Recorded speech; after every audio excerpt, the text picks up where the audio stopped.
presented by Soundlibra.com. Explore more titles via the link in the description or at Soundlibra.com.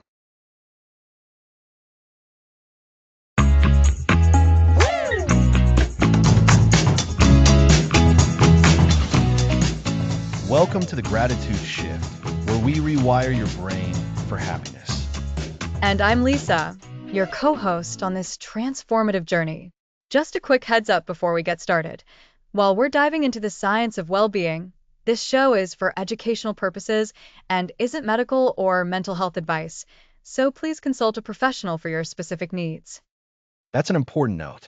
Today begins a 14-episode exploration of how simple gratitude practices can fundamentally alter your brain chemistry, perspective, and ultimately your happiness levels. Why should listeners dedicate their time to this series? Because gratitude isn't just a nice sentiment. It's scientifically proven to change your brain's wiring. Research shows that practicing gratitude regularly can rewire neural pathways, reduce stress hormones, and even improve physical health. Rewiring neural pathways? Can you explain that in simpler terms? Absolutely. Think of your brain like a forest with many paths. When you consistently think certain thoughts, you're essentially creating well-worn paths in that forest. Most of us have developed paths for worry, fear, and complaint because our brains evolved to notice threats. That was crucial for survival. So we're naturally wired to focus on the negative? Exactly. Our brains have what psychologists call a negativity bias. This means we're hardwired to pay more attention to negative experiences than positive ones. Our ancestors who were constantly scanning for danger were more likely to survive, so this bias was passed down through generations. That makes sense from an evolutionary standpoint. But how does gratitude help counteract this natural tendency? Gratitude is like creating new paths in your brain forest.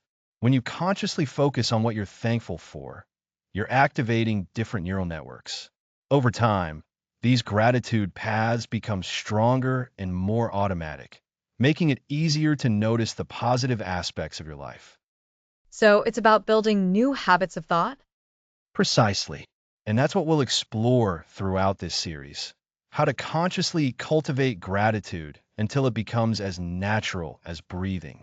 We'll look at specific practices like gratitude journaling, expressing thanks to others, and shifting your perspective during challenging times. I'm curious about the science behind this.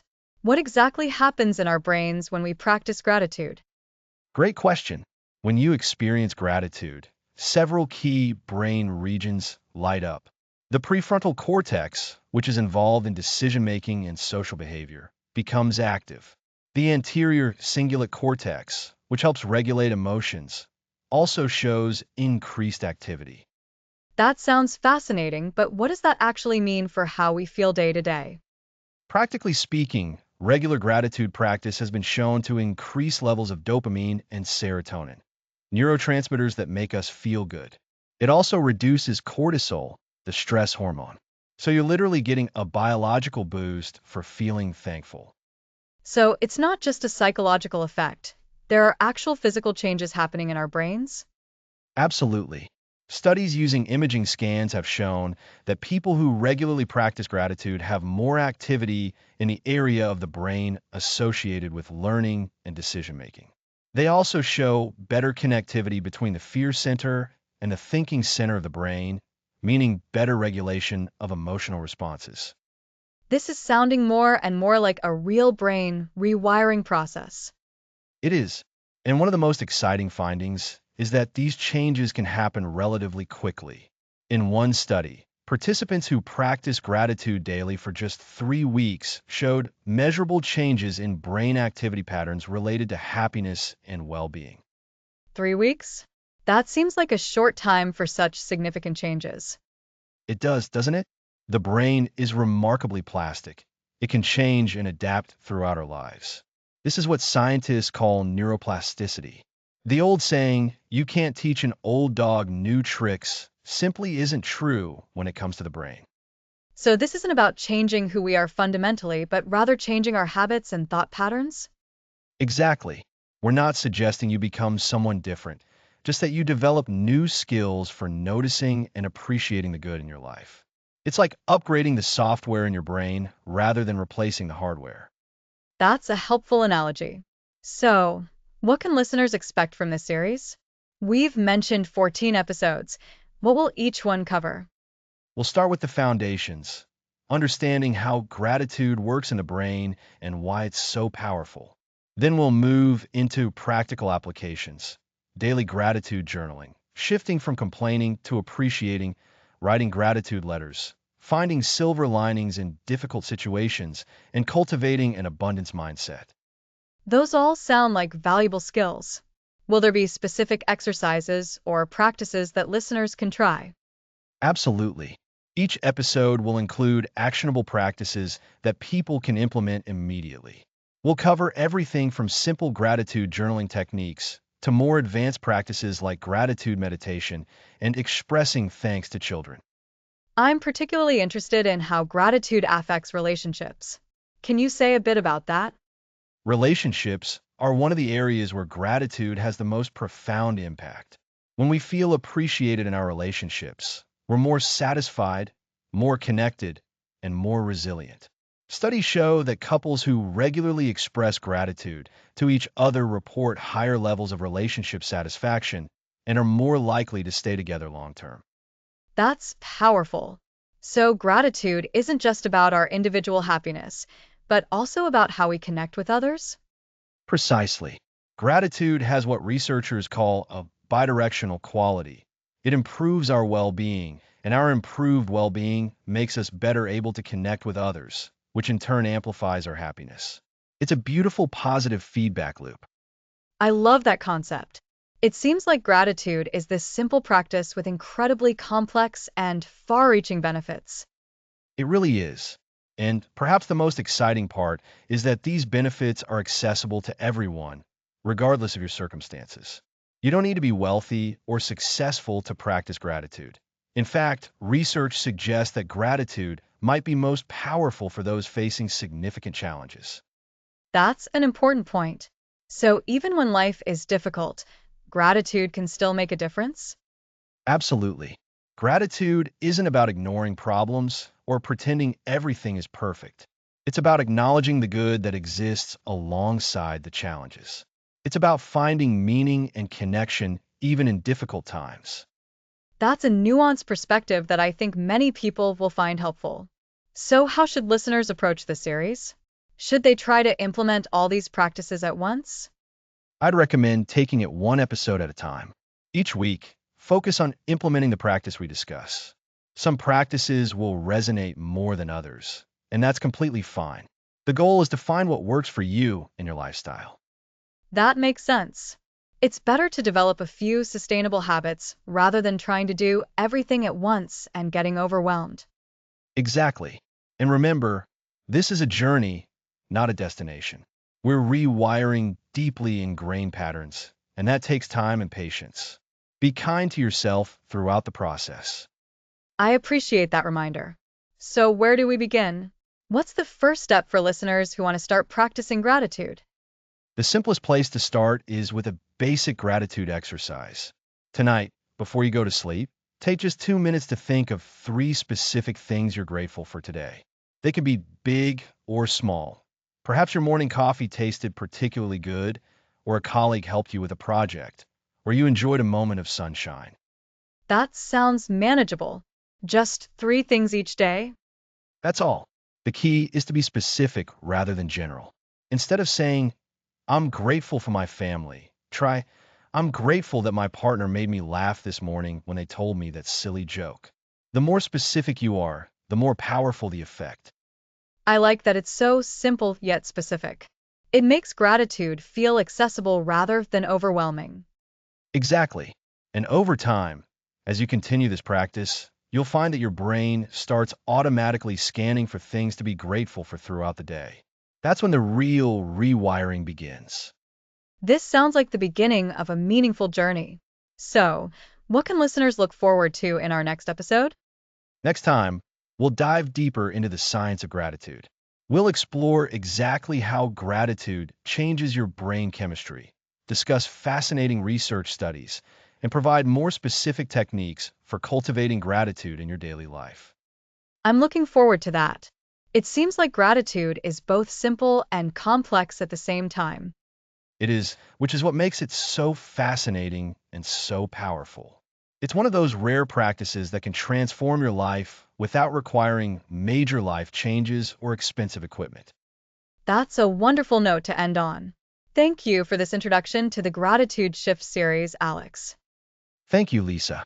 And to all our listeners, we invite you to join us on this journey to rewire your brain for happiness through the power of gratitude. Remember to start small, be consistent, and most importantly, be kind to yourself throughout the process.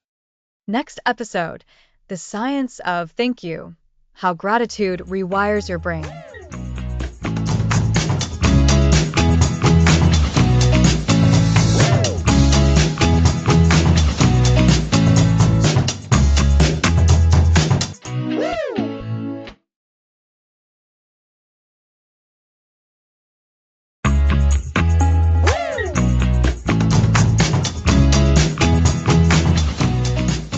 Welcome back.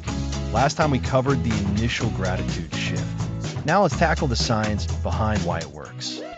I'm excited, Alex, but a little nervous about the neuroscience. Can we keep it understandable? Absolutely. Think of your brain like a garden. Gratitude plants seeds for happiness and well-being. I love that. So, what's happening in our brains when we're grateful? Gratitude releases powerful chemical messengers called neurotransmitters.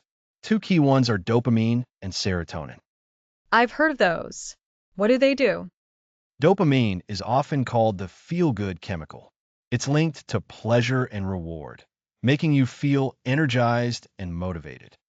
So, that's the sense of excitement we feel when something good happens? Exactly. Serotonin, on the other hand, promotes a steady, positive mood. It helps with emotional balance, focus, and a general sense of well-being. Dopamine for the exciting highs and serotonin for the happy steadiness? You've got it. And scientific studies show that regular gratitude practice significantly boosts the production of both. It acts like a natural mood enhancer. So, feeling grateful literally makes our brains release these feel-good chemicals? Precisely. Beyond just these chemicals, gratitude also activates several key regions in your brain. These areas are associated with decision-making, emotional regulation, empathy, and even our ability to feel pleasure.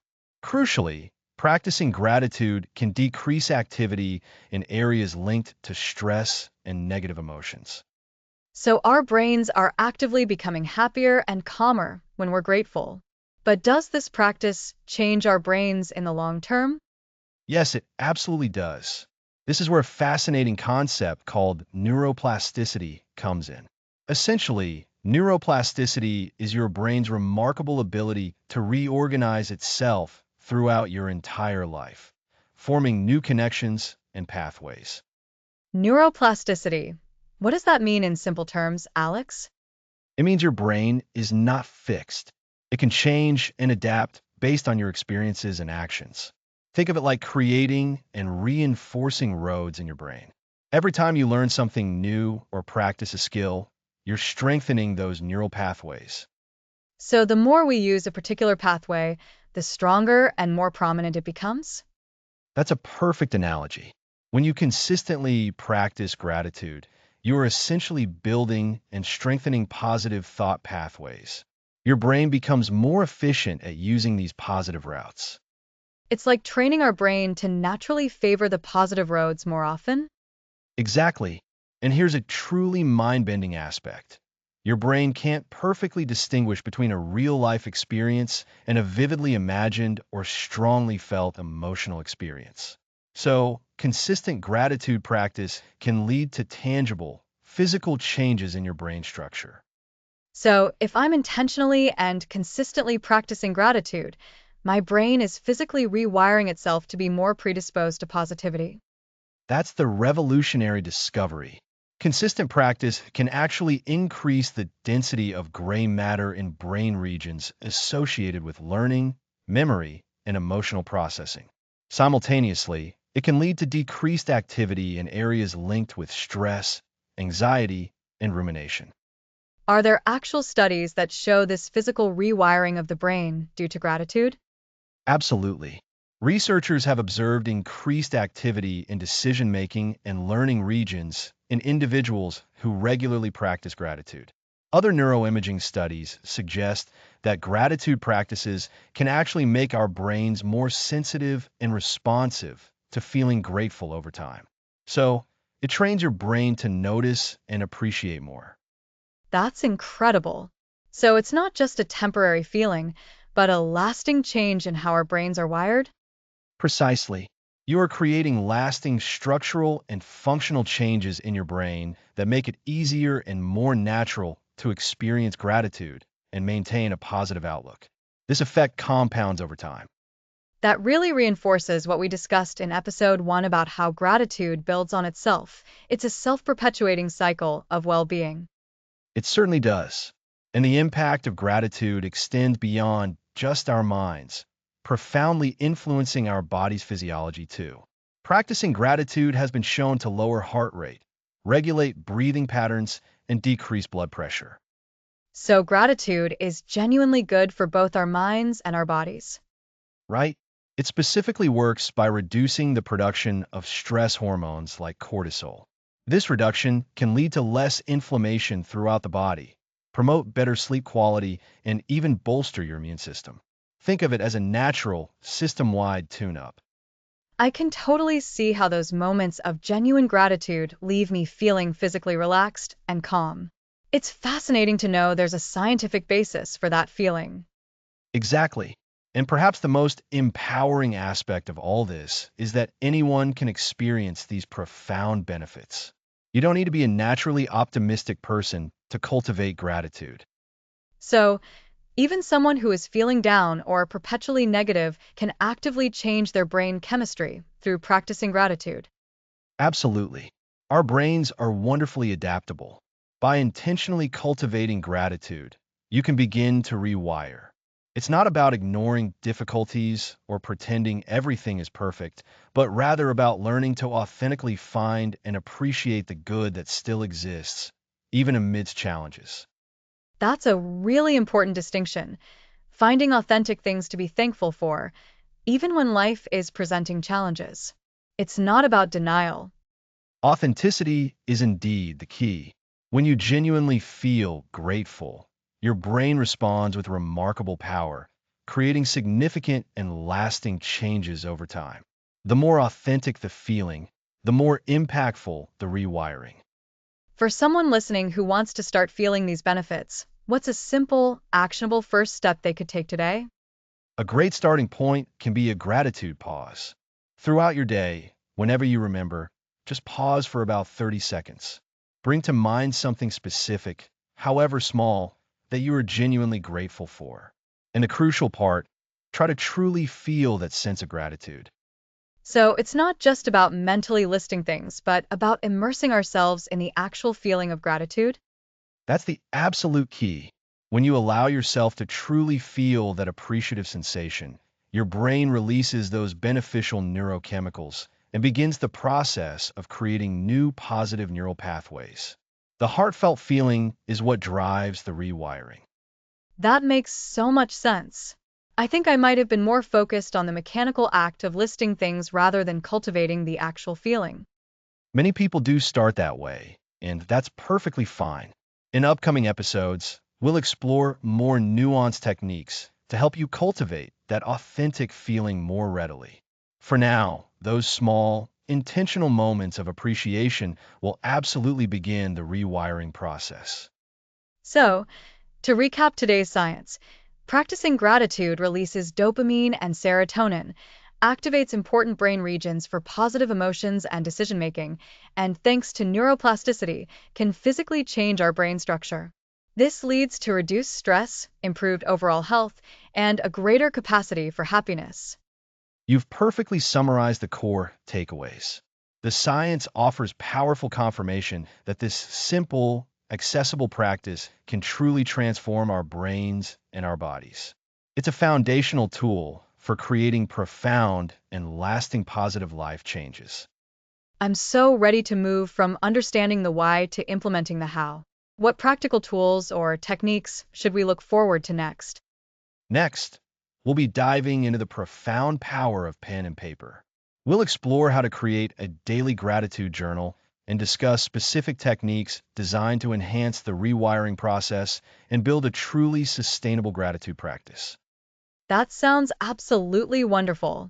Thank you so much for making this complex science so clear, accessible, and inspiring, Alex.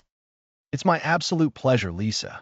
Remember, every moment of authentic gratitude is actively reshaping your brain for a happier, more fulfilling life. We'll see you next time for our deep dive into gratitude journaling. Happy learning!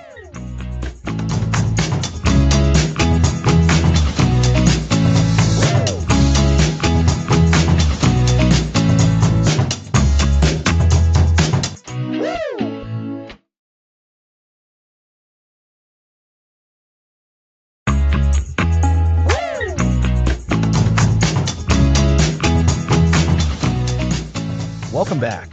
Last time we covered the science behind how gratitude rewires our brain's neural pathways. Now let's tackle your daily gratitude journal. That's right, Alex. And I'm really excited to dive into this because journaling has been such a game changer for my own happiness practice. But before we get into the how, I think it would help to circle back to the science we discussed last episode, just so we understand why this method is so powerful. Absolutely. Remember how we talked about how when we practice gratitude regularly, we're actually strengthening the neural connections in our brain's prefrontal cortex? This is the area responsible for positive emotions and rational thinking. And what's fascinating about journaling is that it takes this mental practice and makes it concrete. When we physically write down what we're grateful for, we're engaging multiple parts of our brain simultaneously. The visual centers as we see the words, the motor centers as we form them, and the language centers as we articulate our thoughts. This creates much stronger neural pathways than simply thinking about gratitude. It's like we're building superhighways for positive thoughts in our brains. So when we journal, we're not just acknowledging something we're grateful for, we're creating a permanent neurological record of that feeling, making it easier for our brain to access that positivity in the future. Exactly. And there's another scientific angle to consider. Research has shown that the mere act of writing things down helps with memory retention and recall. So when you write about what you're grateful for, you're not just experiencing that gratitude in the moment. You're programming your brain to remember and return to those positive feelings later, especially when you're feeling down. That makes so much sense. And I think one of the biggest questions people have when starting is, where do I even begin? It can feel overwhelming to think about starting a new habit, especially one that seems so simple, yet so important. Great question, Lisa. And I want to emphasize that simplicity is key here. Many people think they need an elaborate setup with fancy journals and colored pens, but that's actually the opposite of what works best. The most effective gratitude journals are the ones you'll actually use consistently. So, what would you recommend for someone who's completely new to this? I suggest starting with the simplest possible approach. Find any notebook you already have. It could be a spiral notebook from your kids' school supplies, a legal pad, or even a simple composition book. The notebook itself doesn't matter nearly as much as your commitment to the practice. Set aside just 5 minutes each day. That's it. 5 minutes is less time than it takes to scroll through social media or check email. Consistency matters far more than duration when you're starting out. That's such a relief to hear. I think sometimes we make these things more complicated than they need to be. So the first step is just choosing a notebook and committing to 5 minutes a day. What comes next? Next is the actual writing. And here's where I see people get paralyzed. They think they need to write profound insights or perfectly crafted prose. Nothing could be further from the truth. Your gratitude journal is for you and you alone. The goal isn't to create beautiful literature. It's to genuinely acknowledge what you're grateful for. So start small. On day one, you might write just 3 simple things. I'm grateful for my morning coffee. I'm grateful for the sunshine coming through my window. I'm grateful for my comfy bed. That sounds doable. But what about those days when nothing seems to go right? When you're feeling really down or stressed, it can be hard to think of things to be grateful for. How do you handle that? That's such an important question, Lisa, and it's something everyone encounters. The key is to remember that gratitude isn't about ignoring or denying your negative feelings. It's about acknowledging that even on difficult days, there are still small things we can appreciate. On tough days, you might have to look harder, but those small, grateful moments can be even more powerful because they shine against the darkness of your mood. So, it's not about forcing positivity when you're genuinely feeling negative? Precisely. It's about balance. You can acknowledge your feelings while still looking for small points of light. For example, on a really stressful day, you might write, I'm feeling overwhelmed today, but I'm grateful that my friend texted to check on me. Or this has been a hard day, but I'm grateful that I have a safe place to come home to. See how you're honoring both your current reality and finding a small point of gratitude within it? I love that approach. It makes gratitude feel accessible even on the toughest days.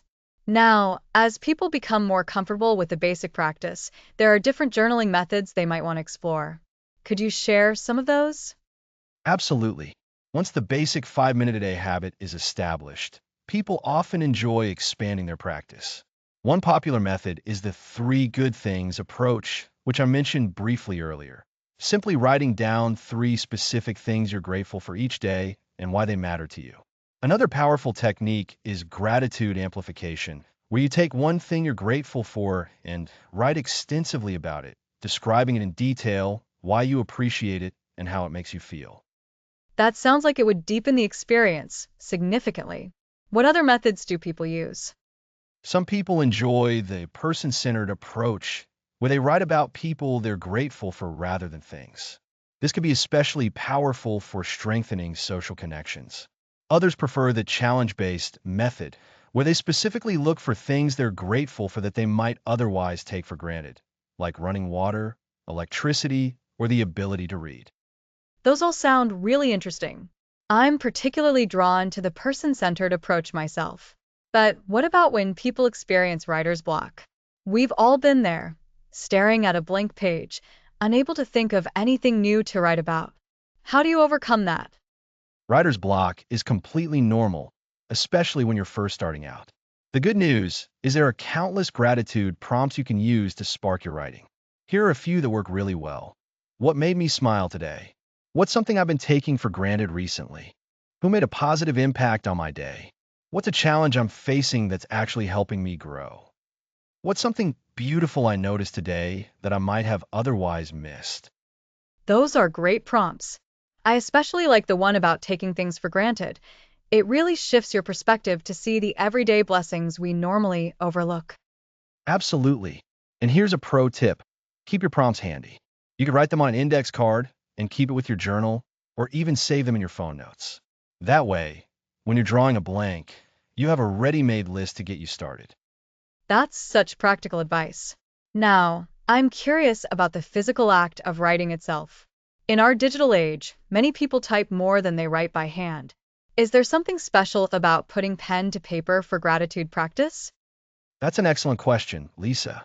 And the research actually supports that handwriting does have some unique advantages for gratitude practice. First, there's the tactile experience, the feeling of the pen in your hand, the texture of the paper beneath it. This physical engagement creates stronger memories and emotional connections than simply typing on a screen. Second, handwriting is generally slower than typing, which forces you to be more deliberate and thoughtful about what you're writing. You can't just mindlessly list 10 things. Each one requires more consideration. That makes perfect sense. I've definitely noticed that when I handwrite something, I tend to be more intentional with my words than when I'm typing. But what about people who really prefer typing? Is a digital journal still beneficial? Absolutely. The most important thing is finding a method that you'll actually use consistently. If you hate handwriting but love typing on your computer or using a notes app on your phone, then by all means, use the digital method. The benefits of gratitude practice come from the reflection and acknowledgement. not the medium. That said, some research suggests that the physical act of writing may provide additional neurological benefits. So if you're open to trying both, it might be worth experimenting to see what works best for you. I love that there's flexibility in the approach. Now, let's talk about timing. When is the best time to journal? Is it better to do it in the morning to set a positive tone for the day, or at night to reflect on what went well? That's another great question, and the answer really depends on personal preference and lifestyle. Some people find that morning journaling helps them start their day with intention and positivity, setting a grateful tone right from the beginning. Others prefer evening journaling as a way to reflect on the day and end on a positive note. The best time is whenever you're most likely to actually do it consistently. For many people, establishing a consistent time is more important than finding the perfect time. It could be with your morning coffee, during your lunch break, or before bed. Experiment and see what works best with your natural rhythms. That makes sense. Consistency over perfection, right? Now, I'm wondering about the length of entries. Should people aim for a certain number of words or try to fill a page? Another excellent question, and this is where many people go wrong in their practice. The goal of gratitude journaling isn't to write a lot, it's to write meaningfully.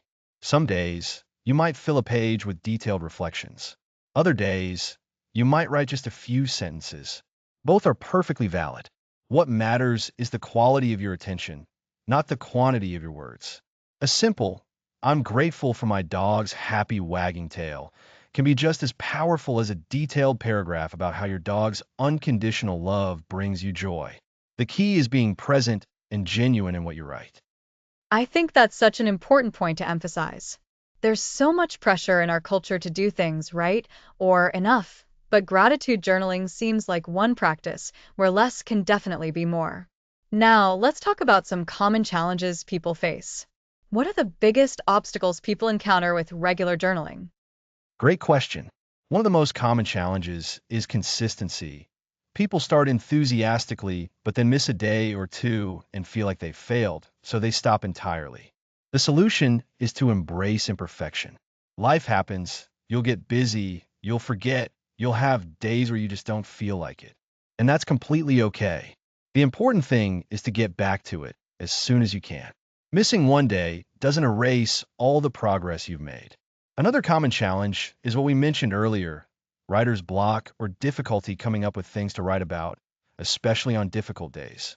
That's where having prompts ready, as we discussed, can be incredibly helpful. Those are definitely the challenges I've faced myself. The all or nothing mentality is so tempting. So when someone misses a few days, what should they do? They should simply start again without judgment. No guilt, no shame. They could even use the missed days as a prompt. What am I grateful for today, having missed journaling yesterday?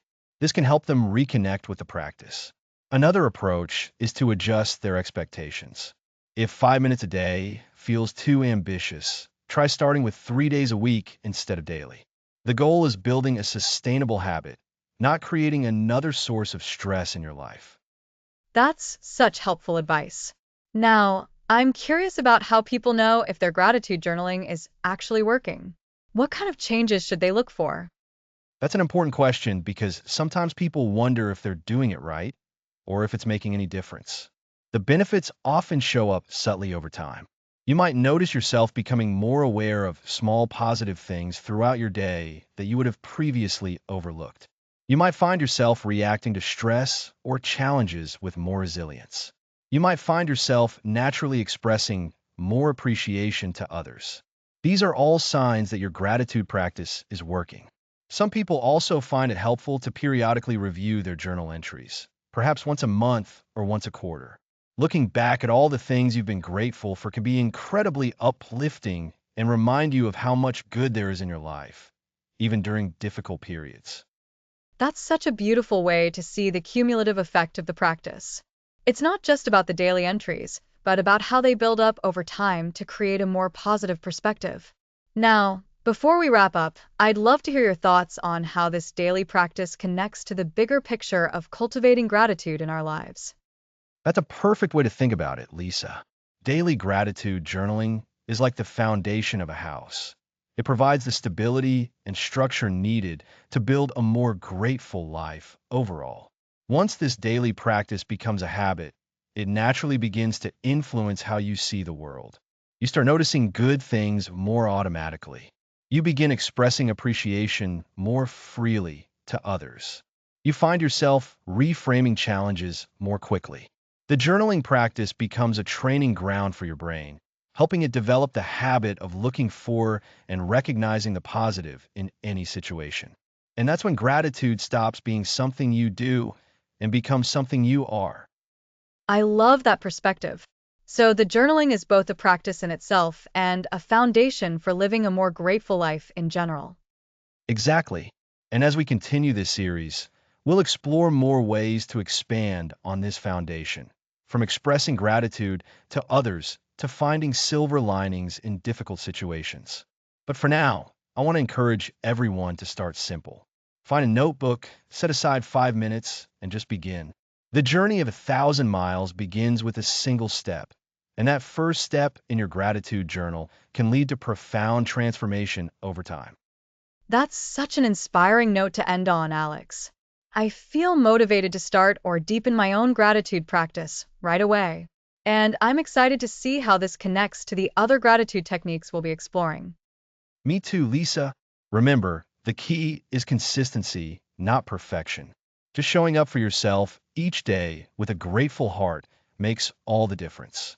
In next episode, we're going to be shifting from complaint to appreciation, exploring practical ways to unlearn our negativity bias and consciously choose appreciation instead. That sounds fascinating. I know so many people who get stuck in a cycle of complaining, including myself sometimes. I can't wait to learn how to break free from that pattern. Thank you for sharing all these practical tips about gratitude journaling today, Alex. This has been incredibly helpful. My pleasure, Lisa. And remember, the most important part is simply starting. Your gratitude journal awaits you. Thanks for listening.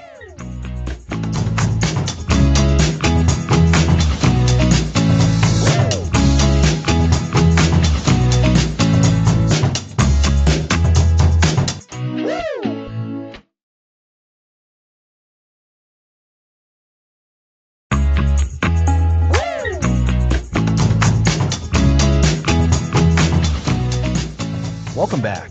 Last time, we covered the powerful practice of maintaining a daily gratitude journal and how putting pen to paper can transform your mindset.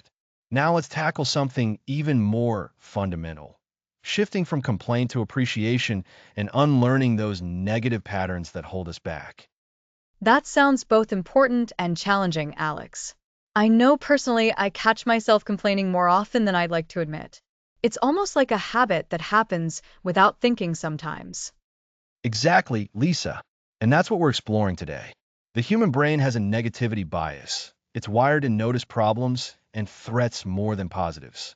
This was helpful for our ancestors who needed to be alert to dangers. But in our modern world, it often just makes us miserable. Chronic complaining doesn't just affect our mood. It literally changes our brain chemistry. Wait, you're saying complaining physically changes our brains? That sounds serious. It really is. Research shows that when we complain, our brain releases cortisol, the stress hormone. Over time, elevated cortisol levels can damage cells in the hippocampus, which is the part of our brain responsible for memory and problem solving. So complaining not only makes us feel bad in the moment, it actually makes us less capable of thinking clearly and solving problems in the long run. That's a powerful wake-up call. So complaining is literally making us less smart? In a way, yes. It's like we're poisoning our own problem-solving abilities with stress hormones. But the good news is the reverse is also true.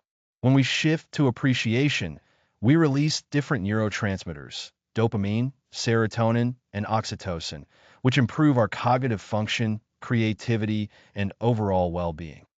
It's fascinating how this connects back to what we discussed in episode 2 about how gratitude rewires our brains. This seems like the flip side of that coin. That's exactly right, Lisa. In episode 2, We talked about how repeated gratitude practice builds new neural pathways in the brain. Well, complaining does the same thing. It strengthens the neural pathways for negativity. The more we complain, the easier it becomes to complain, and the harder it becomes to see the positive aspects of our lives.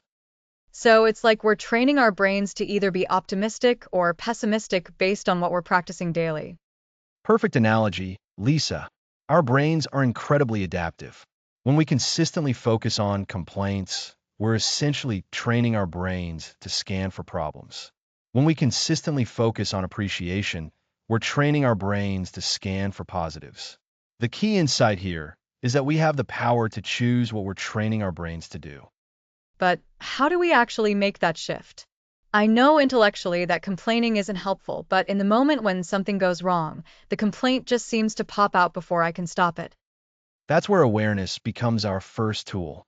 The first step in shifting from complaint to appreciation is simply noticing when we're complaining.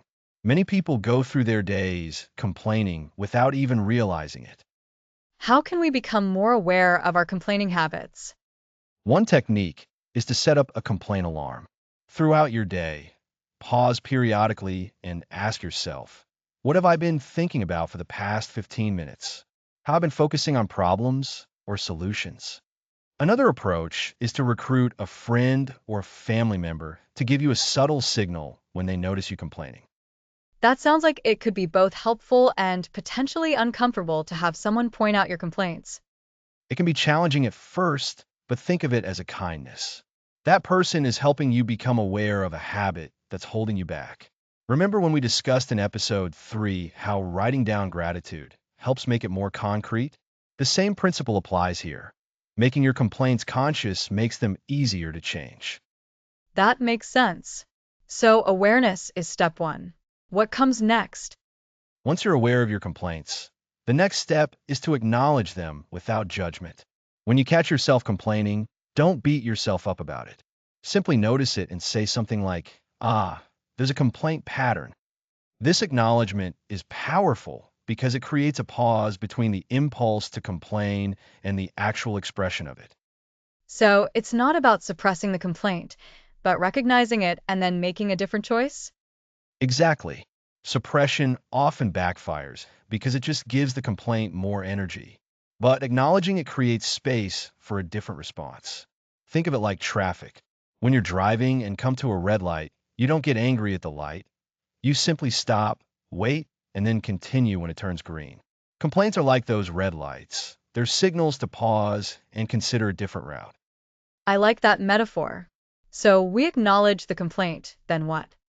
The third step is to reframe. This is where we consciously shift from problem-focused thinking to solution-focused or appreciation-focused thinking. When you catch yourself complaining, ask yourself, what's a more empowering way to look at this situation? Or what could I appreciate about this? That seems easier said than done.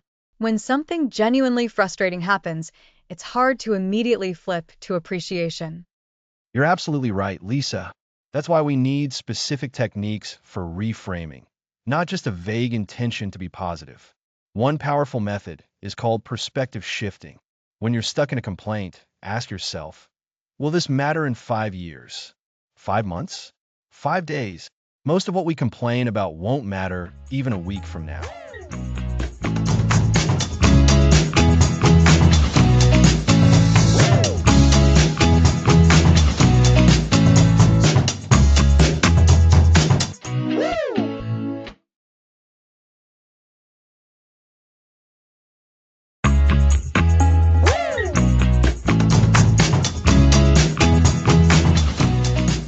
Welcome back.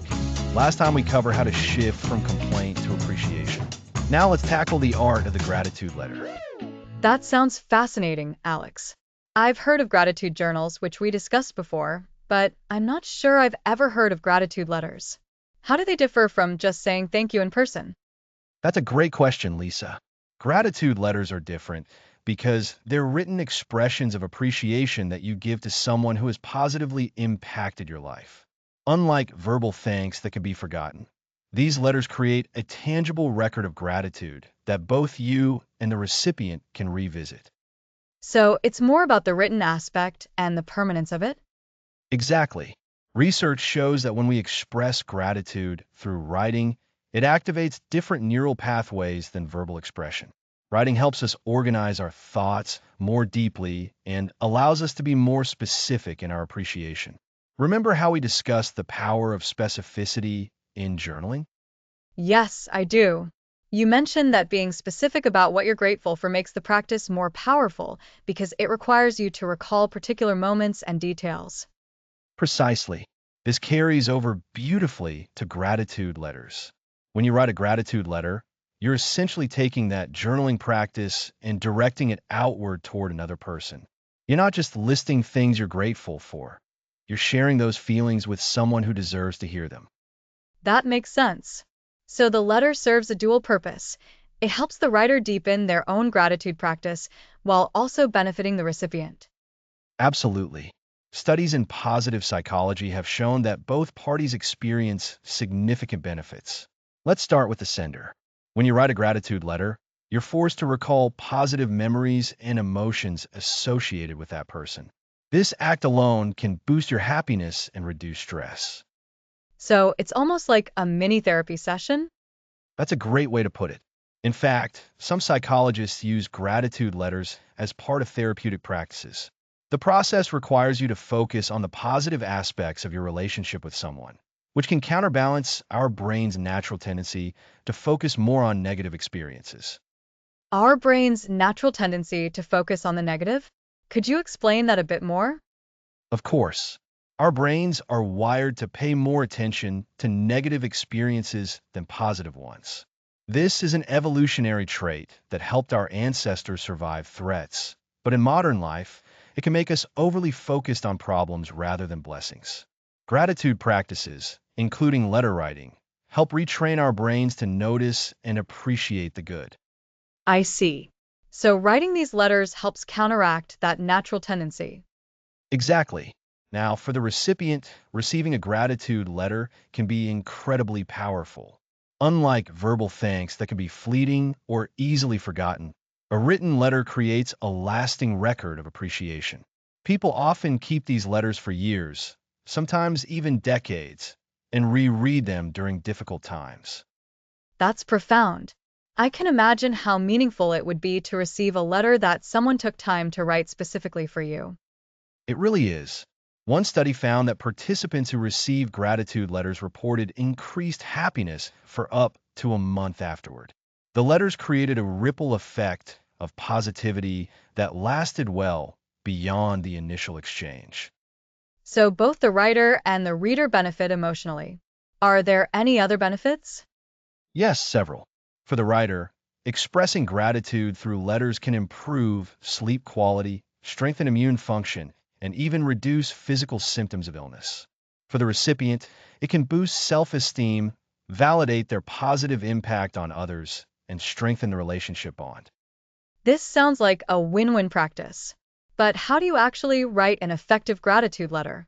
I'd imagine there's a difference between a heartfelt letter and something that feels generic or insincere. That's a crucial point, Lisa. The most effective gratitude letters share several characteristics. First, they're specific rather than general. Instead of saying, "Thank you for being a good friend," you'd say, "Thank you for dropping off soup when I was sick last winter. It meant so much to have someone take care of me when I couldn't even get out of bed." So being specific about what they did and how it made you feel? Exactly. Specificity shows that you've genuinely reflected on the impact of their actions. Second, the letters should be personal and authentic. They don't need to be perfectly written or long. What matters is the sincerity behind the words. I imagine that authenticity is key. People can usually tell when someone is being genuine versus when they're just going through the motions. Absolutely. Third, the letters should focus on the other person's positive qualities rather than your own needs. This shifts the focus to their impact on you, which is more meaningful for the recipient. That makes sense. So instead of saying, I needed your help, it's more about, your help was exactly what I needed, and here's why. Precisely. Fourth, consider including a specific memory or story. This adds depth to your appreciation and makes the letter more memorable for the recipient. So it's not just about thanking them for something, but sharing how that moment has stayed with you over time? Yes, that's the key difference between a simple thank you and a gratitude letter. The latter captures the lasting impact of someone's actions or character. Finally, the letters should be delivered thoughtfully. You can mail them, hand deliver them, or even read them aloud in person if appropriate. I like that you mentioned reading them aloud. That could be especially meaningful for close relationships where you want to share the emotion in real time. It definitely can. Some people find that reading the letter face to face creates an even deeper connection, though it can also be more emotionally intense. The important thing is to choose a method that feels authentic to you and appropriate to your relationship with the person. So, to summarize, effective gratitude letters are specific, authentic, focused on the other person, include personal stories, and are delivered thoughtfully. Is that right? You've got it, Lisa. Those are the key ingredients. Now, let's talk about how to actually write one. Many people find it helpful to start with a preparation phase. Set aside some quiet time to reflect on the person you want to thank. What specific actions, qualities, or moments stand out? That preparation phase makes sense. It's similar to what we discussed with journaling, taking time to really think about what you're grateful for rather than rushing through it. Exactly. You might want to jot down some notes first, similar to how we approach gratitude, journaling before. Then, when you're ready to write the actual letter, start with.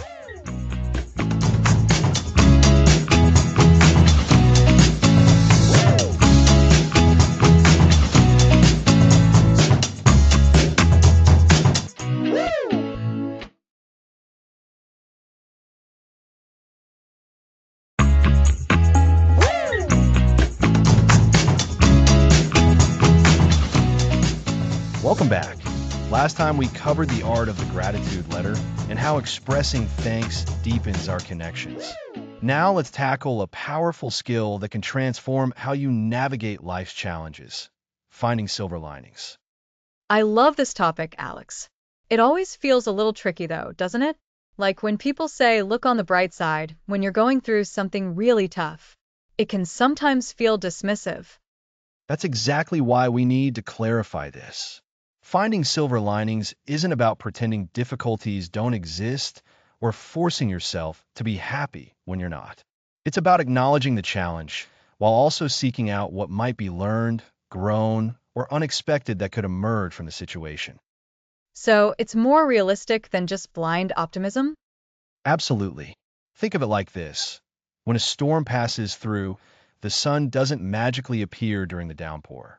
But afterward, you often notice things you didn't before, how strong the trees became, how vibrant the colors look after being washed clean.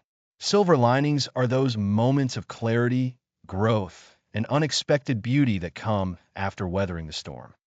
I like that analogy. It makes sense. So, how do we actually practice finding silver linings? When you're in the middle of something difficult, it's hard to see any positive at all. Great question. Let's break this down into practical steps. First, remember from episode 4 when we discussed shifting from complaint to appreciation? That's the foundation here. When you catch yourself dwelling on the negative, pause and ask, what's one small thing I can acknowledge as positive in this situation? Even if it feels tiny? Especially if it feels tiny. Remember how we talked about the brain in episode 2? Our neural pathways become stronger with repetition. By consistently looking for even the smallest silver linings, you're literally rewiring your brain to notice positives more readily over time. So it's like training a muscle? Exactly. Your silver lining detection muscle. At first, it might feel like you're forcing it, but with practice, it becomes more natural. Let me give you an example. Imagine you're stuck in traffic and going to be late for an important meeting. The obvious negative is the stress and potential consequences. But what might be a silver lining here? Maybe you get some unexpected time to listen to that podcast you wanted to catch up on? Or perhaps you avoid the accident that would have happened 5 minutes later if you'd been on time. Perfect. Those are exactly the kinds of shifts we're talking about. They don't deny the frustration of being late, but they open up space for other possibilities to exist alongside the challenge. I get that. But what about bigger challenges? Like losing a job or going through a breakup? It feels harder to find silver linings in those situations. That's where the real work begins, and it's okay if it takes time. For significant life changes, we can approach this with what I call the three lenses method. First, the learning lens. What skill or insight am I gaining from this experience? Second, the opportunity lens. What new door might this open for me? And third, the resilience lens. How might this experience make me stronger or more compassionate in the long run? That seems more manageable than trying to find something positive immediately. Breaking it down like that makes it feel less overwhelming. Exactly. Let's take the job loss example. Through the learning lens, you might discover that you actually want to pivot to a different career path. Through the opportunity lens, you might have more time to start that side business you've been considering. Through the resilience lens, you might develop a deeper understanding of your own strength and capacity to adapt. But what if someone's grieving? Does this still apply? It seems like it could be inappropriate to try to find silver linings when someone is truly hurting. That's an important distinction. When we're in the depths of grief or trauma, our first priority is to honor those feelings and give ourselves permission to feel them without judgment. Finding silver linings isn't about rushing past pain. It's about recognizing that even in our darkest moments, there might be glimmers of meaning or growth that emerge later, sometimes much later. So it's not about forcing positivity in the moment, but allowing space for reflection once the raw emotion has passed? Precisely. It's like planting a seed. You don't expect immediate results, but you tend to it with patience, knowing that growth will come in its own time. That makes a lot of sense. I think sometimes people misunderstand gratitude practices as toxic positivity, the idea that you should only focus on good things and ignore the bad. And that's a critical distinction. True silver lining, finding acknowledges both the shadow and the light. It doesn't say this isn't bad. It says this is difficult, and what might I learn from it? The and is crucial. It creates space for complexity rather than replacing one extreme with another. How does this connect back to our earlier episodes, especially the gratitude journaling we talked about in episode 3? Excellent question. Your gratitude journal can become a powerful tool for silver lining practice. When you're journaling, try including a section specifically for challenges where you found unexpected positives. This not only reinforces the practice, but creates a record of how you've grown through adversity. So you're literally creating evidence of your own resilience to look back on? Exactly. And remember what we discussed about neural pathways in episode 2? By documenting these silver linings, you're strengthening those connections in your brain, making it more likely you'll see opportunities in future challenges. It's like having a mental highlight reel of your own capacity for finding light even in darkness. That's a powerful image. You mentioned earlier that this builds resilience. Can you elaborate on that connection? Absolutely. Research in positive psychology shows that people who regularly practice finding silver linings develop what psychologists call post-traumatic growth, the ability not just to recover from adversity, but to grow stronger because of it. This isn't about minimizing pain, but about recognizing our capacity to transform challenges into stepping stones. It's interesting how this connects to the complaint to appreciation shift from episode 4. Those two practices seem to reinforce each other. They absolutely do. When you shift from complaint to appreciation, you're training your brain to look for the positive. When you practice finding silver linings, you're applying that skill to more challenging situations. Together, they create a comprehensive approach to navigating life's ups and downs with greater grace and perspective. So for someone just starting with this practice, what's the first step they could take today? Start small. Pick one minor frustration from your day. Maybe someone cut you off in traffic, or you burned your breakfast. Instead of letting it ruin your mood, take a moment to identify one small silver lining. Maybe you got to practice deep breathing, or you now know that burner needs adjusting. Keep a mental note or jot it down. That simple practice, repeated consistently, builds the muscle we talked about earlier. And over time, those small practices would build into something more significant? Precisely. Just like we discussed in episode 3 with the gratitude journal, consistency matters more than intensity. Finding silver linings isn't about dramatic transformations overnight. It's about gradually shifting your perspective until seeing the positive becomes your natural response to challenges. I'm thinking about how this connects to our episode next time on cultivating an abundance mindset.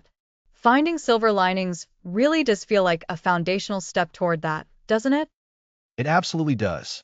When you regularly find silver linings, you're essentially practicing seeing abundance even in scarcity.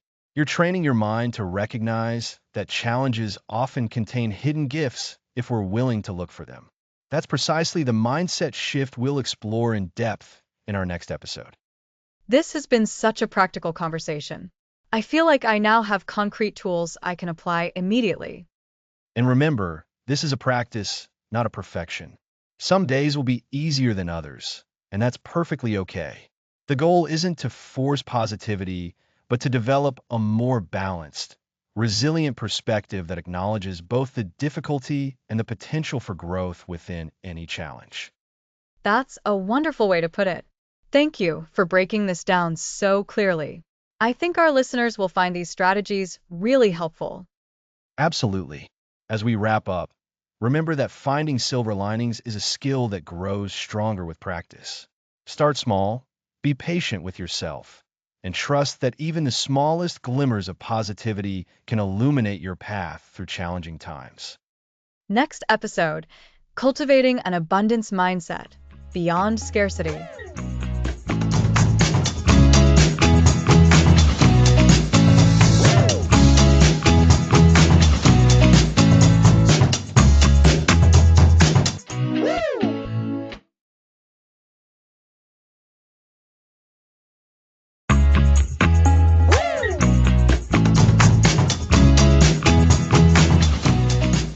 Cultivating an abundance mindset beyond scarcity. Hello, everyone, and welcome back to the Gratitude Shift. I'm Alex. Hi, everyone. It's Lisa here. And before we dive into today's topic, I want to quickly recap where we've been on this journey so far. Remember how we started with understanding that gratitude can literally rewire our brains for happiness? Absolutely. We explored the science behind how thank you changes our neural pathways, then moved to practical practices like gratitude journaling and shifting from complaint to appreciation. We even wrote gratitude letters to deepen connections and discovered how to find silver linings even in challenging situations. That's right. Each episode has built on the last, creating this foundation of appreciation that we can now expand upon. Today, we're going to talk about something that takes gratitude to a whole new level, cultivating an abundance mindset. And this is crucial because many of us operate from scarcity thinking without even realizing it. We wake up with the feeling that there's never enough, not enough time, not enough money, not enough opportunities, not enough love. This scarcity mindset actually creates more scarcity in our lives. So, how does gratitude help us move from this scarcity mindset to abundance? When we practice gratitude for what we already have, we're essentially telling our brain and the universe that we appreciate what's present. This shifts our focus from what's lacking to what's abundant. Think of it like this. If you're constantly scanning for problems, you'll find them everywhere. But if you're scanning for blessings, you'll discover abundance all around you. I love that analogy. It reminds me of how we discussed finding silver linings earlier. But an abundance mindset seems to take that even further. It's not just finding good things in bad situations, but believing that good things are actually the norm. Gratitude is the bridge that takes us from scarcity thinking to abundance consciousness. When we're grateful for our current blessings, we open ourselves to receiving even more. It's not about wanting more things. It's about recognizing that we already have enough, and from that place of sufficiency, more naturally flows to us. That makes so much sense. But I think some people might worry that practicing gratitude means they should be happy with their current circumstances and not strive for more. Is that a common misconception? That's an excellent point, Lisa. and absolutely a misconception. Gratitude isn't about settling or becoming complacent. In fact, it's quite the opposite. When we operate from gratitude, we actually become more empowered to create positive change in our lives. Why? Because gratitude shifts us from a mentality of lack to one of possibility. Can you give us an example of how that works in real life? Sure, let's say someone wants to advance in their career. From a scarcity mindset, they might think there aren't enough promotions to go around, or I'm not good enough to get that position. This thinking actually limits their potential. But from a gratitude mindset, they might think, I'm so grateful for the skills I've developed and the opportunities I've already had. From this place of appreciation for my current growth, I can confidently pursue even greater opportunities. Wow, that's a powerful shift. So, gratitude actually fuels our ambition rather than limiting it? Precisely. When we're grateful for what we have, we're not denying our desires or dreams. We're actually honoring the foundation that allows us to reach for more. The abundance mindset recognizes that success isn't a finite pie where one person's gain means another's loss. Instead, abundance is like the air we breathe. There's plenty for everyone. That's such a refreshing perspective. I think many of us have been conditioned to believe that life is a competition where resources are limited. And that conditioning runs deep. Our scarcity thinking often starts in childhood. There's only one cookie left. Who gets it? You have to fight for your share. This creates a mindset of competition and hoarding. But gratitude helps us unlearn this scarcity programming and remember that there's more than enough to go around. So, how do we actually start cultivating this abundance mindset through gratitude in our daily lives? Great question. First, we need to become aware of our scarcity thoughts when they arise. Catch yourself thinking, I'll never have enough, or there's not enough time, and gently reframe it. Instead, ask yourself, what am I grateful for in this moment? Or what abundance already exists in my life? That sounds like a mindfulness practice combined with gratitude. Exactly. And we can take it even further by practicing gratitude for things that don't exist yet, what some call future gratitude. This might sound strange, but it's incredibly powerful. For example, if you're working towards a financial goal, you can practice gratitude for the abundance that's coming, as if it's already here. So, it's not just being grateful for what we have, but being grateful for what's possible too? Absolutely. When we express gratitude for future abundance, we're aligning our energy with that possibility. Think of it like planting seeds. When you water and nurture them with positive expectation, they're more likely to grow. This connects beautifully to something we discussed earlier about the reciprocal nature of gratitude. When we give thanks, we actually open ourselves to receive more, right? That's it exactly. Gratitude and abundance have this beautiful reciprocal relationship. The more grateful we are, the more we notice abundance around us. And the more we notice abundance, the more grateful we become. It's a positive feedback loop that keeps expanding. And this is where generosity comes into play, isn't it? When we feel abundant, we're naturally more generous with our time, resources, and kindness. You've hit on a crucial connection. Scarcity thinking makes us hoard. We hold on to things tightly because we fear there won't be enough. But abundance thinking makes us generous. We give freely because we know there's plenty to go around. And here's the beautiful part. Generosity actually creates more abundance. When we give, we signal to the universe that we have plenty to share, and more naturally flows back to us. That reminds me of the concept that what we give out, we get back. But I think many people worry that if they give too much, they'll have less for themselves. That's scarcity thinking talking. The truth is, when we give from a place of abundance rather than lack, we never actually deplete ourselves. Think of it like love. The more love you give away, the more love you have to give. It doesn't diminish, it multiplies. The same is true with gratitude and abundance. That's such a comforting thought. So, generosity isn't about sacrifice, but about participating in the flow of abundance? Precisely. And this is where gratitude becomes more than just a feeling, it becomes an action. When we're grateful, we naturally want to share that gratitude with others. We might give a compliment, offer help, or simply express appreciation. These acts of generosity actually amplify our own sense of abundance. I'm starting to see how all these pieces fit together: gratitude, abundance mindset, and generosity. They're all interconnected in this beautiful cycle. Absolutely.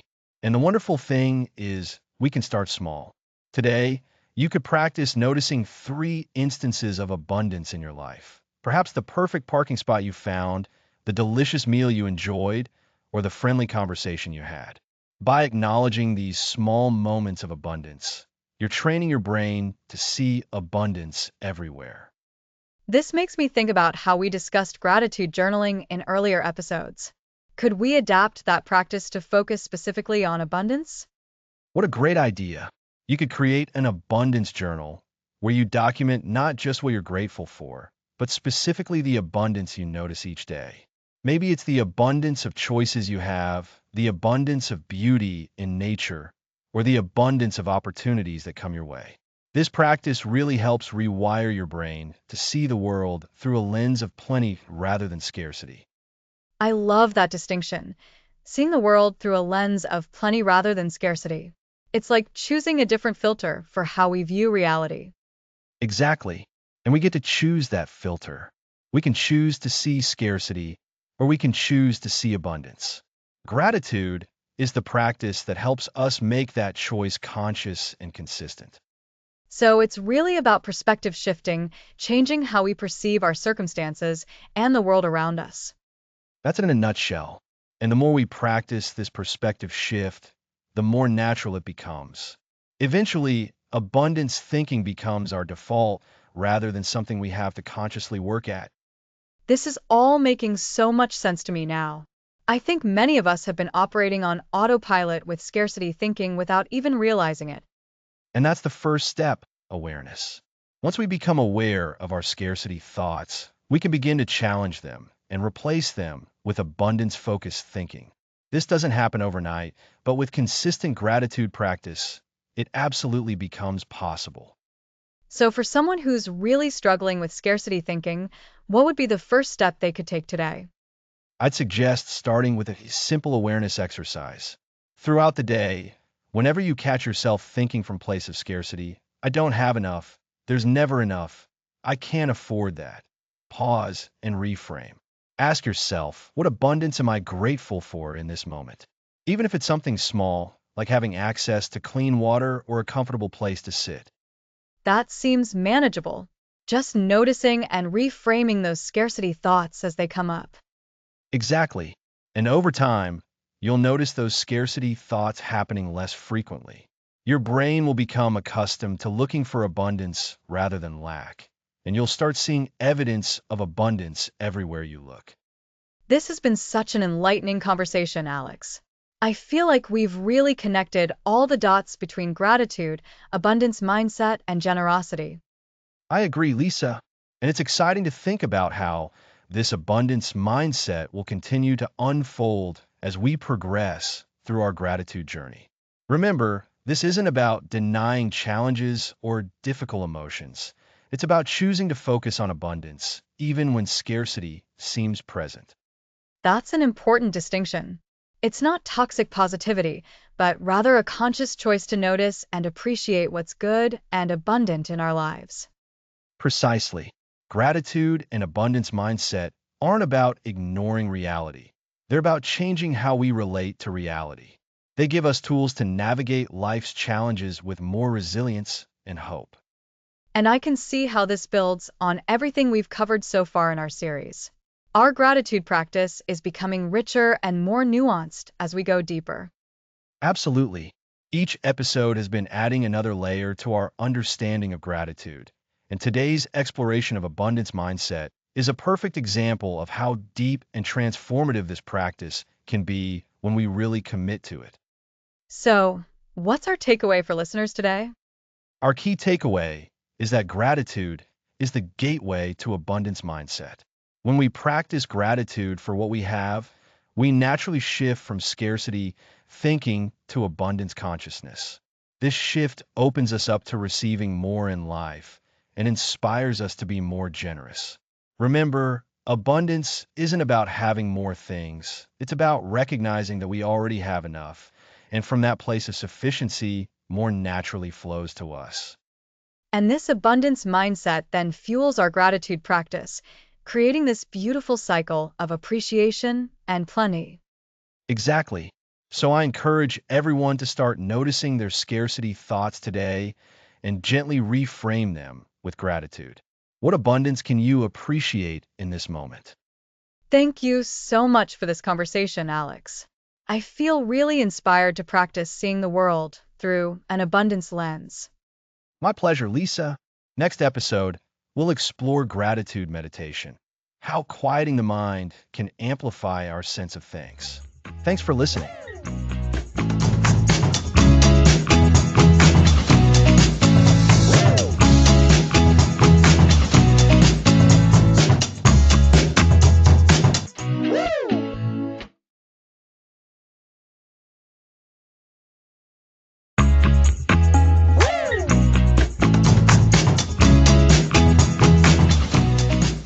Welcome back.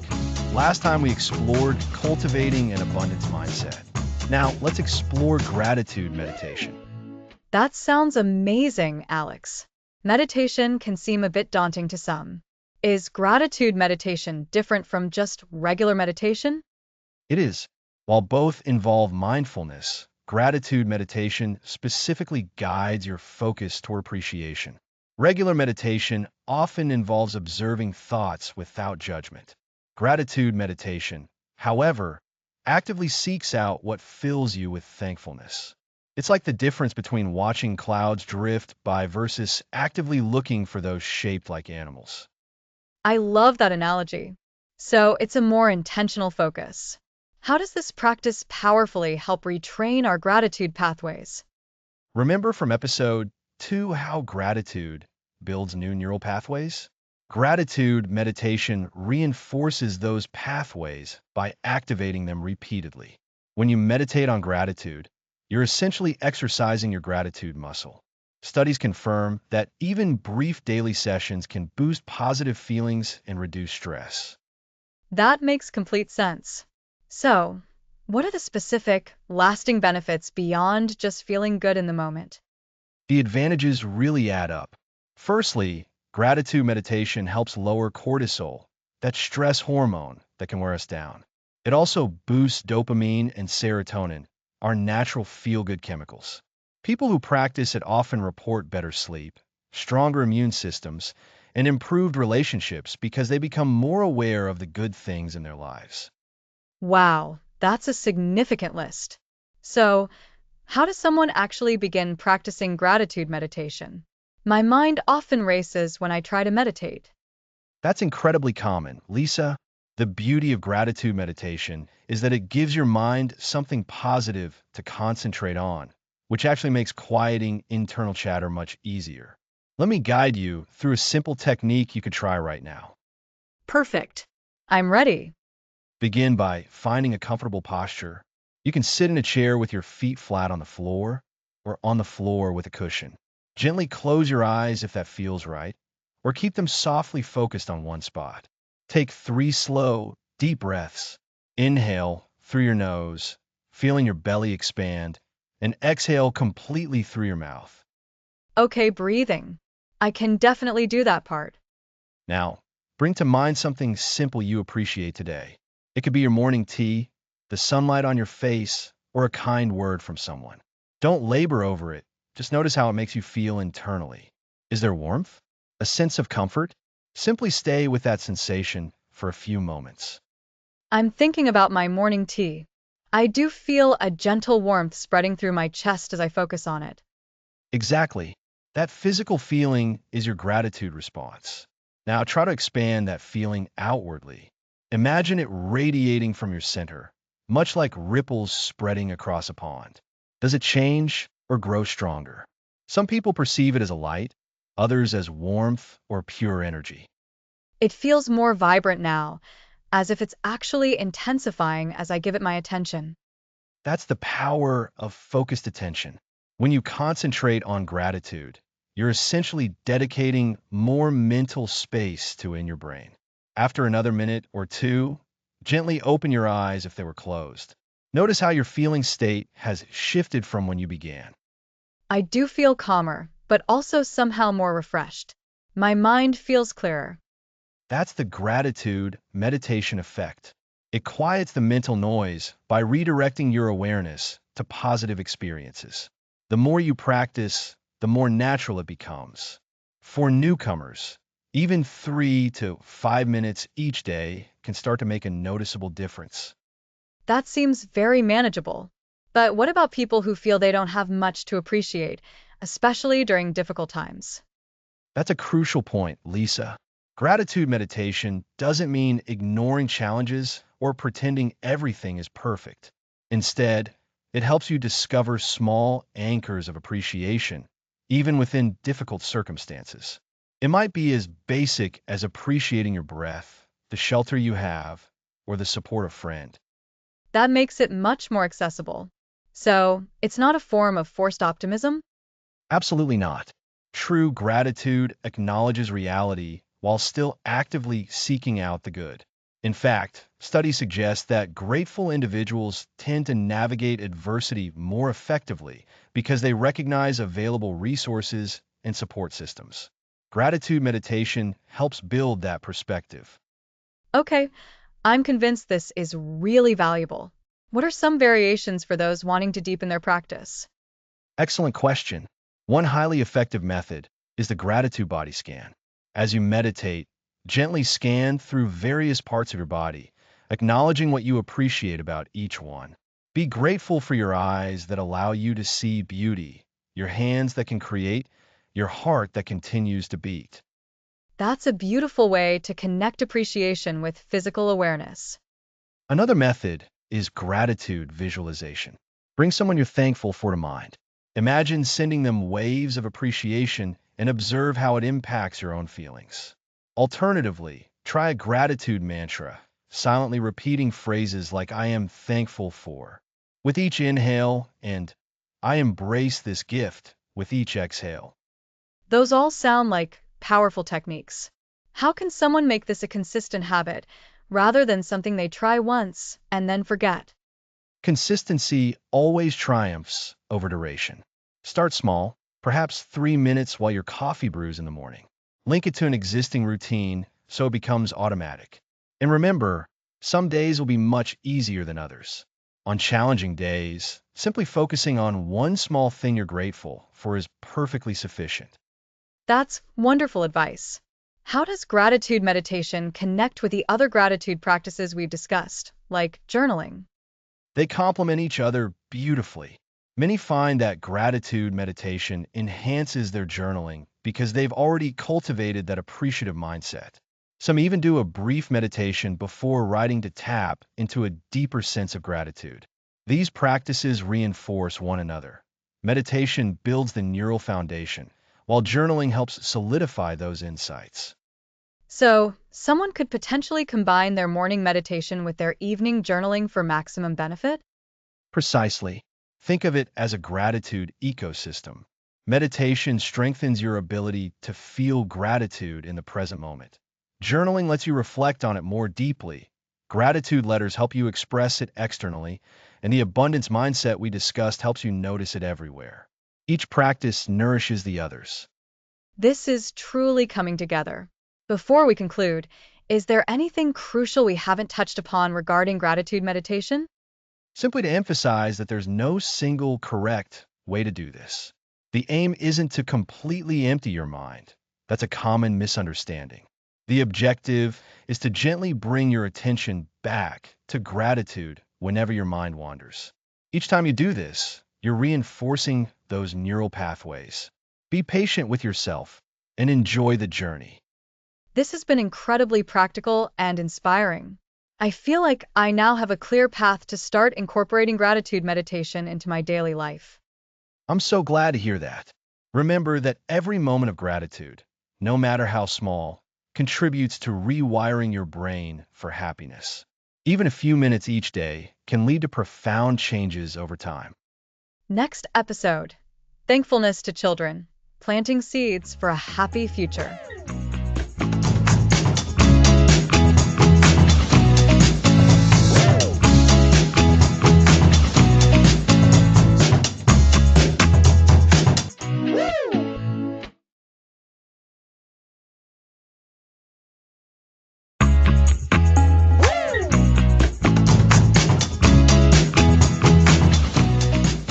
Welcome back. Last time we covered gratitude meditation and how it quiets the mind while amplifying things. Now let's tackle how we can plant these seeds of gratitude in children, setting them up for a happier future. Hi, everyone. It's Lisa, and I'm excited to dive into today's topic. Teaching gratitude to children is something I've been thinking about a lot lately, especially as I see my own kids growing up. Absolutely, Lisa. This is such an important conversation because gratitude isn't just something we develop as adults. It's a skill that can and should be cultivated early in life. Research shows that children who practice gratitude tend to be happier, more resilient, and have better relationships as they grow older. That's fascinating, Alex. But how do we actually teach something as abstract as gratitude to young children? I mean, my 5-year-old still struggles to understand why he can't have candy for breakfast every day. Great question, Lisa. And you've hit on exactly what makes this challenging, but so rewarding. Teaching gratitude to children isn't about lecturing them or making them say thank you mechanically. It's about helping them develop an awareness and appreciation for the good things in their lives, big and small. I see. So it's more about modeling and practice than direct instruction? Exactly. Children learn by watching and doing. Research shows that parents who express gratitude regularly have children who are more likely to express gratitude themselves. It's contagious in the best possible way. Remember when we discussed how gratitude rewires the brain? Well, that process actually starts much earlier than we might think. That's right. We covered that in episode 2. The science shows that gratitude activates certain areas of the brain associated with positive emotions and appreciation. So essentially, we're helping children develop those thinking patterns from a young age. Perfect connection, Lisa. And these patterns become stronger with repetition. The more children practice noticing and appreciating good things, the more natural it becomes for them. It's like building a muscle. The gratitude muscle gets stronger with regular exercise. So, how does this work in practice? What are some age-appropriate ways to start cultivating gratitude in children? Let's break this down by developmental stages, starting with toddlers and preschoolers. For children aged 2 to 5, the key is simplicity and repetition. At this age, they're just beginning to understand basic concepts of giving and receiving. Like when they get a toy from a friend or a grandparent. Exactly. You can help them connect those moments to the feeling of gratitude. When they receive something, you can say, "Look how happy this makes you." Let's tell the person, "Thank you for thinking of you." Over time, they start to associate the feeling of receiving with the expression of thanks. And what about teaching them to appreciate things beyond just gifts? Great point. Even at this age, you can begin to point out small moments of joy. Isn't it wonderful how warm the sun feels on our skin? Or, "I'm so happy we get to eat these yummy strawberries together." You're helping them notice and appreciate everyday experiences that might otherwise go unnoticed. So, it's about helping them develop an awareness of the positive aspects of their daily lives? Precisely. And there are some simple activities you can incorporate. For example, you could create a thankful jar where you and your child write or draw things you're thankful for each day. Even toddlers can contribute by drawing pictures or having you help them with simple words. That sounds like a great visual reminder for little ones. I can imagine my son putting a picture of his favorite truck in the thankful jar every day. Exactly. And as children get a bit older, around ages 5 to 8, you can introduce more structured gratitude practices. This is when they're developing better language skills and can start expressing gratitude more articulately. So, what would you recommend for this age group? One powerful practice is the gratitude journal, but adapted for children. Instead of writing, they could draw pictures or dictate their thoughts to you. You might ask them questions like, "What made you smile today?" Or, who was kind to you today. This helps them focus on positive interactions and experiences. I love that approach. It's so developmentally appropriate. It builds on what we discussed in episode 3 about gratitude journals, but makes it accessible for younger children. Absolutely. And you can make it even more engaging by creating a special gratitude ritual. Maybe before bedtime, you and your child take turns sharing 3 things you are grateful for that day. This consistency helps establish gratitude as a regular practice rather than just occasional moments of thanks. That sounds like a wonderful routine to establish. What about children in the 9 to 12 age range? They're becoming more independent and aware of the wider world. That's an important transition, Lisa. At this age, children can start understanding gratitude in a broader context. They're developing empathy and can begin to appreciate things beyond their immediate experience. You can introduce gratitude practices that connect to larger concepts like community and helping others. Can you give some specific examples? Certainly, one approach is to have them identify someone who has helped them and write that person a thank you note. This builds on what we covered in episode 5 about gratitude letters. For children who are resistant to writing, you could make it a video or audio recording instead. The key is helping them articulate specific reasons they're grateful. That's a great way to make gratitude more concrete, focusing on specific people and specific things they did. Exactly. And you can also introduce gratitude challenges for this age group. Maybe a week-long challenge where they notice and appreciate different things each day. Monday for family, Tuesday for teachers, Wednesday for nature, and so on. This helps them see gratitude as something that extends throughout their lives. I like how this builds progressively. The activities become more complex as children develop greater understanding and capacity. That's right. And for teenagers, around ages 13 to 18, you can approach gratitude in a more nuanced way. This is when they're developing critical thinking and can begin to understand gratitude as a mindset rather than just a behavior. So, how do you engage teenagers with gratitude? That can be a challenging age. It definitely can, Lisa. The key is to make it relevant to their lives and experiences. Instead of telling them what to be grateful for, help them discover it themselves. You could ask questions like, what's something that seemed difficult at the time, but you're now grateful for? Or, who has made a positive impact on your life that you might not have fully appreciated? That's clever. It helps them recognize gratitude in challenges and relationships, which are both significant parts of teenage life. Absolutely. And you can introduce more reflective practices for teenagers. Maybe a gratitude journal where they explore not just what they're grateful for, but why it matters and how it connects to their values. This builds on the foundation we discussed in episode 7 about cultivating an abundance mindset. So, essentially, we're adapting the gratitude practices we've discussed throughout this series to different age groups and developmental stages. That's exactly it. The core principles remain the same: awareness, appreciation, acknowledgement, and action, but how we implement them changes based on what's appropriate and engaging for each age group. This makes me think about some practical activities that could work across different ages. Are there any gratitude games or exercises that families could do together? There are some wonderful options. One of my favorites is the gratitude circle. Family members sit in a circle and take turns sharing something they're grateful for. To make it more engaging, especially with younger children, you can add a ball or soft object that gets passed around. Only the person holding the object can speak. That sounds fun.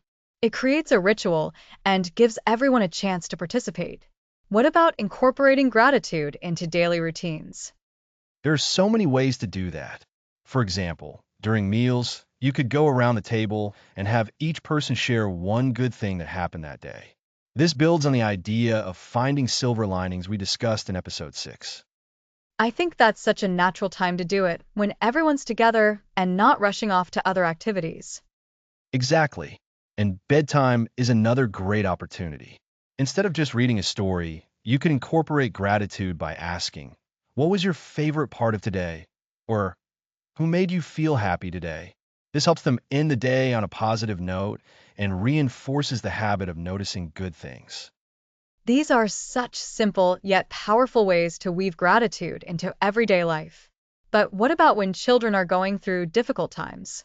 How do we teach gratitude when they're dealing with challenges? That's an important question, Lisa. And it connects to what we'll explore more deeply in episode 11 about overcoming obstacles to gratitude. The key is helping children understand that gratitude isn't about pretending everything is perfect or denying negative emotions. So it's more about finding balance? Precisely. You can validate their feelings first. I understand you're feeling sad about losing your game, or it's frustrating when plans change. Then you can help them find something, however small, that they can be grateful for even in that moment. I'm grateful we can talk about how you're feeling, or even though this is disappointing, I'm grateful we can figure it out together. That makes so much sense. It teaches them that gratitude doesn't mean ignoring difficulties, but finding light even in challenging situations. Exactly. And this is where the ripple effect of raising grateful children becomes so powerful. When children learn to appreciate what they have, they're more likely to share, help others, and contribute positively to their communities. I've definitely noticed that in my own parenting. When my kids start focusing on what they don't have, they tend to be less happy and more demanding. But when we shift to gratitude, their whole demeanor changes. That's the transformation we're talking about, Lisa, and it extends beyond just their individual happiness. Research shows that grateful children tend to have better social skills, perform better academically, and exhibit fewer behavioral problems. They're also more likely to become grateful adults who contribute positively to society. So we're not just helping our children be happier in a moment, we're setting them up for long-term success and well-being? That's it exactly. And the ripple effect continues. When children practice gratitude, they influence those around them. They're more likely to express appreciation to their friends, teachers, and family members. This creates a positive feedback loop where gratitude spreads from child to child, family to family. It's amazing how these small practices can have such a big impact across generations. As we near the end of our time together today, what's one thing you'd want our listeners to remember about teaching gratitude to children? I'd want them to remember that gratitude is a skill, not a personality trait. Some children might naturally be more attuned to positive experiences, but all children can learn to cultivate gratitude with guidance and practice. It's not about perfection, it's about progress and creating a family culture where appreciation is valued and regularly expressed. And what's one practical tip you'd give to parents or educators starting this journey? Start small and be consistent. Choose one simple gratitude practice that fits your family's routine and stick with it. Whether it's sharing thankful thoughts at dinner, keeping a gratitude jar, or asking about good things at bedtime, consistency is what makes gratitude take root and grow. That's such great advice. Before we wrap up, let's take a moment to recap some of the key themes we've explored throughout the series so far. Great idea, Lisa. Looking back, we've covered the science of gratitude and how it rewires our brain in episode 2.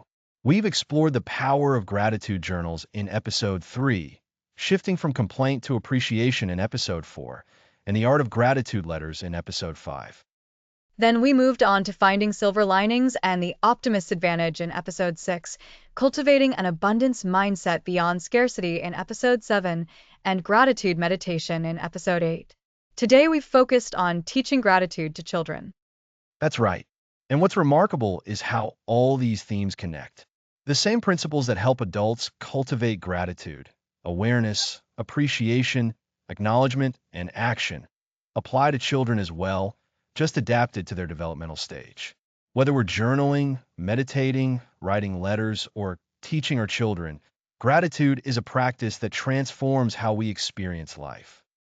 It really does create that fundamental shift in perspective that we talked about in our first episode. Absolutely. And as we continue this journey together, we'll explore how gratitude strengthens relationships, helps us overcome obstacles, creates ripple effects that inspire others, and becomes a sustainable practice for life. I'm looking forward to diving deeper into those topics in the coming episodes. Me too, Lisa. And that's a perfect transition into what's coming next. In our next episode, we'll be exploring gratitude in relationships, how expressing appreciation can strengthen the bonds with those we care about most. That sounds like an important topic, especially as we've talked about how gratitude affects our connections with others. Exactly. We'll discuss practical ways to express gratitude to partners, family members, friends, and colleagues, and how these practices can transform our relationships. I can't wait to learn more about that. Thank you for joining us today for episode 9 of The Gratitude Shift. And thank you, Lisa. Remember, by teaching gratitude to our children, we're not just giving them a gift for today. We're planting seeds that will grow into a happier, more resilient future for them and for all of us. Next episode, Gratitude in Relationships, Strengthening Bonds Through Appreciation.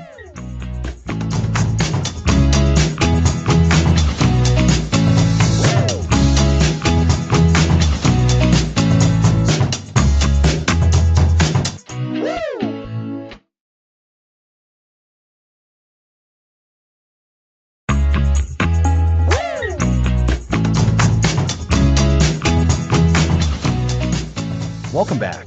Last time we covered the art of the gratitude letter. Now let's dive into how gratitude strengthens our relationships.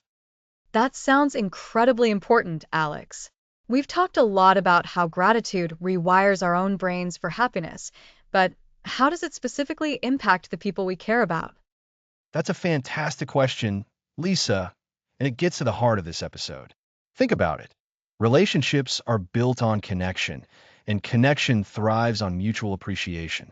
When we express gratitude to our partners, family, and friends, we're actively nurturing those bonds. We're sending a signal that says, I see you, I value you, and I appreciate what you do. So, it's not just about privately journaling our thanks, but about actively sharing that feeling with others. Exactly. While private practice is crucial for our own well-being, outward expressions of gratitude in relationships have a much more profound effect. Remember in episode 5, we discussed the impact of gratitude letters? That's a powerful, tangible way to show appreciation. But we can practice this more spontaneously, too. Like a quick thank you for making coffee, or for listening when we're having a bad day. Precisely. It's about acknowledging the small, everyday actions that often go unnoticed. We become so used to these gestures that we start to take them for granted. But when we pause to say, thank you, I appreciate you doing that, or that was really thoughtful, we're injecting positivity and reinforcement into the relationship. It's like giving a little boost of positive energy to the other person. And I imagine that makes them feel good and more likely to continue those positive behaviors. You've hit on a key principle of positive psychology, Lisa. When people feel appreciated, they tend to reciprocate that feeling and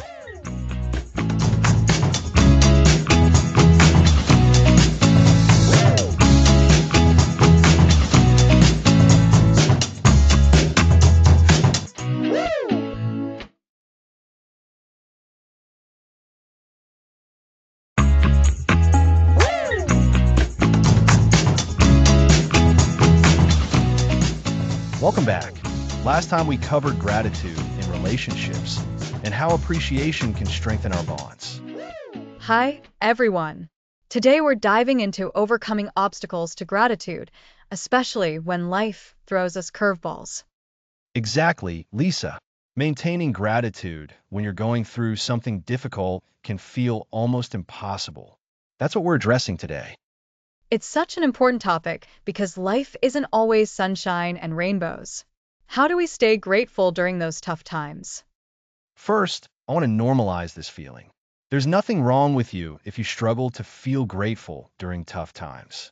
Our brains are wired to focus on threats and problems.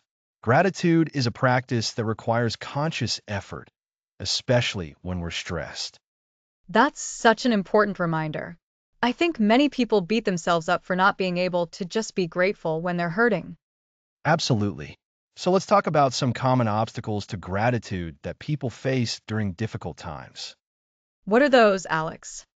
First is emotional overwhelm. When we're dealing with grief, loss, or major stress, our emotional bandwidth is maxed out. It's like trying to run multiple applications on an old computer. Everything slows down. Adding gratitude on top can feel like too much. That analogy works perfectly. It's like your emotional processing power is already running at 100% capacity, and then you're trying to install another program. Exactly. Second obstacle is the belief that gratitude requires feeling happy. Many people think you can't be grateful unless you're in a good mood. But that's not what gratitude is about. It's not about denying your feelings or pretending everything is fine. That's such a crucial distinction. Gratitude isn't toxic positivity, right? It's not about ignoring pain or saying at least it's not worse. Not all. In fact, research shows that authentic gratitude acknowledges difficulties while still recognizing what's good. It's about finding balance, not denial. Third obstacle is the what's the point mentality. When you're in survival mode, gratitude can feel like a luxury you can't afford. I've definitely felt that way during stressful periods. It's like gratitude becomes this extra thing you should be doing when you're barely keeping your head above water. And that's exactly why we're talking about this today. Because gratitude during tough times isn't another task to add to your to-do list. It's a tool that can help you navigate those waters. Let's talk about some strategies for practicing gratitude when you're struggling. I'm ready to hear these. What's the first one? Start small. When you're overwhelmed, don't try to list 10 things you're grateful for. Start with one. Think of something simple, something small. Your morning coffee. The fact that you woke up today. The warmth of sunlight on your face. That makes so much sense. When you're in a difficult place, big gratitude lists can feel impossible. But focusing on one small thing creates a foothold. Exactly. It's like climbing a mountain. You don't think about reaching the summit immediately. You focus on the next step. Small-scale gratitude gives you that next step when everything else feels too big. I love that. What's another strategy? Shift from comparison to connection. During tough times, it's easy to compare our situations to others who seem to have it better, which only amplifies our suffering. Instead, shift your focus to connection with others who might be going through similar experiences or who have supported you. That's interesting. So instead of thinking, why me? Or everyone else is happy, you're looking for common ground with others? Precisely. Gratitude thrives in connection. When you're struggling, reaching out to someone who understands or has been supportive can help you recognize the good in your life, even if it's just the kindness of others. That feels more doable than forcing yourself to feel grateful when you're hurting. It's about leveraging relationships rather than trying to manufacture feelings on your own. Exactly. Third strategy is to practice gratitude for what this isn't. This might sound counterintuitive, but it's incredibly powerful. When you're going through something difficult, acknowledging what could be worse but isn't can create space for gratitude. Can you give an example?